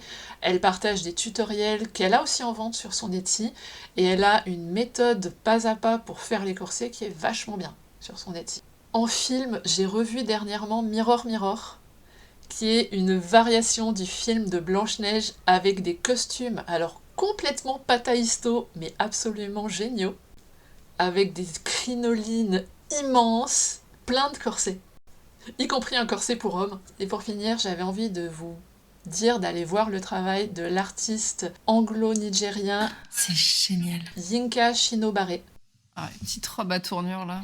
Oui, c'est quelqu'un qui a beaucoup travaillé sur le colonialisme, avec notamment tous ces tissus africains. Le wax n'est pas d'origine africaine, et il a été réemployé, et les personnes, notamment de l'Afrique de l'Ouest, le sont beaucoup réappropriés. Il y a des inspirations de costumes historiques qui sont incroyables. Il a fait une installation très connue qui s'appelle The Scramble for Africa, où on voit en fait des colons européens, toujours des mannequins sans tête, habillés en wax autour d'une grande table en train d'essayer justement de se partager l'Afrique sous forme de colonie. Image historically accurate, hein, du coup, parce que c'est ce qui s'est passé. En mode, moi, je prends celui-là, toi, tu prends celui-là. C'est super. Formidable, on adore. Tout à fait. Alors, dans le domaine du costume, je conseillerais à tout le monde de regarder le travail de Grimhilde Malatesta parce qu'elle me fait baver devant la beauté de son travail. Voilà, c'est une personne assez agaçante, faut dire ce qui est, parce qu'elle est forte en costume, en perruquerie, en maquillage, en photo, en tout. Mais c'est très très très beau. Donc voilà, si vous voulez en prendre plein les mirettes, Grimhilde Malatesta sur Instagram, c'est magnifique. Je conseillerais aussi éventuellement du contenu du coup qui est trouvable sur YouTube, donc gratuitement pour tous, s'il y a des gens qui veulent se renseigner, avoir en tout cas des chaînes YouTube qui parlent de costumes historiques qui sont chouettes. Il y a Nicole Rudolph qui fait un super travail. Il y a Bernadette Banner, c'est très ASMR et apaisant de la voir coudre des chemises 18e à la main. Morgan Donner, donc youtubeuse américaine, elle partage son travail de costumes médiévaux en général, mais aussi de trucs contemporains, genre sa dernière salopette verte avec des feuilles, elle est incroyable. Je veux la même. Et en français, du coup, parce que là, on n'a que des créatrices anglophones. Tant d'élégance. Alors là, pour le coup, c'est pour ceux qui veulent nerder le costume, notamment 18e et Empire. Elle a fait des espèces de vidéoconférences où elle explique du sous-vêtement au vêtement d'apparat, comment on portait telle ou telle tenue à telle époque. C'est hyper intéressant. Et sinon, en film, je vous conseille, si vous voulez voir du coup des costumes plutôt accurate en termes historiques, de regarder le film Emma, qui est sorti en 2017, je crois, si je me trompe pas, dans ces eaux-là en tout cas. Les costumes sont incroyables historiquement, vraiment, c'est des reproductions de pièces de musée, il y a des beaux chapeaux, les gens sont coiffés correctement en plus, pour une fois, c'est vraiment pas mal. Les silhouettes sont justes. Gros conseil, si vous aimez Jane Austen, regardez Emma. Moi, j'ai aussi 3 petites recommandations. La première, c'est de la BD. J'ai beaucoup aimé Le Prince et la couturière par Jane Wang, qui est paru en 2018. C'est un conte qui relate la relation entre une jeune couturière pauvre et un prince qui aimait s'habiller en femme. Une série que j'aime particulièrement, déjà parce que ça parle de pirates, Deuxio, parce qu'on a des représentations qui sont cool et qui font du bien, parce qu'elles sont variées, et parce qu'on n'a pas forcément que des choses très hétéronormatives, c'est la série Black Sails. Je vous la conseille très très fort. On suit les péripéties du capitaine Flint et de sa bande durant l'âge d'or de la piraterie, donc 20 ans avant les événements du roman de L'île au trésor de Stevenson. Et Flint fait la rencontre de plusieurs illustres personnages de la piraterie, tels que Jack Rackham, Anne Bonny ou encore Charles Vaines, et c'est assez proche de la réalité, même si forcément il y a eu des dispositions un peu libres sur l'adaptation pour pouvoir en parler. Et le dernier film que je vous recommande, Comte de Monte Cristo, avec notamment Pierre Ninet, qui raconte l'histoire de Edmond Dantès, qui est arrêté le jour de son mariage pour un crime qu'il n'a pas commis et qui va chercher à se venger 14 ans plus tard, sous les traits du Comte de Monte Cristo. Et où il y a beaucoup de costumes d'époque, et je sais que Delphine, en sortant du cinéma, parce qu'on y a été toutes les deux ensemble, a eu une frénésie sur les vestons par la suite. Les gilets 1830, c'est joli. Donc j'ai rempli un tableau Pinterest et pour l'instant j'ai rien fait, mais un jour il y aura une tenue masculine 1830-40. Où est-ce qu'on peut vous trouver si on a envie d'aller vous suivre, d'aller vous entendre parler parce qu'on n'en a pas eu assez? Principalement pour moi sur Instagram et sur YouTube. Sous le nom de Green Martha. Vous pourrez retrouver notamment sa chaîne YouTube qui est très chouette. Moi je trouve très apaisant d'aller regarder Marion parler de costumes, parler de ses travaux en cours, de ses vlogs et de ses découvertes. C'est toujours un plaisir. Elle parle aussi de poterie pour celles et ceux que ça pourrait intéresser. Elle fait énormément de tasses, y compris des tasses en forme de corset, parce que pourquoi pas ne pas allier les deux ensemble. Et pour toi Delphine, où est-ce qu'on peut te retrouver? Principalement sur Instagram, la malle de Delphine. J'ai aussi TikTok, mais je suis pas une vraie jeune, donc c'est du contenu de trentenaire sur TikTok.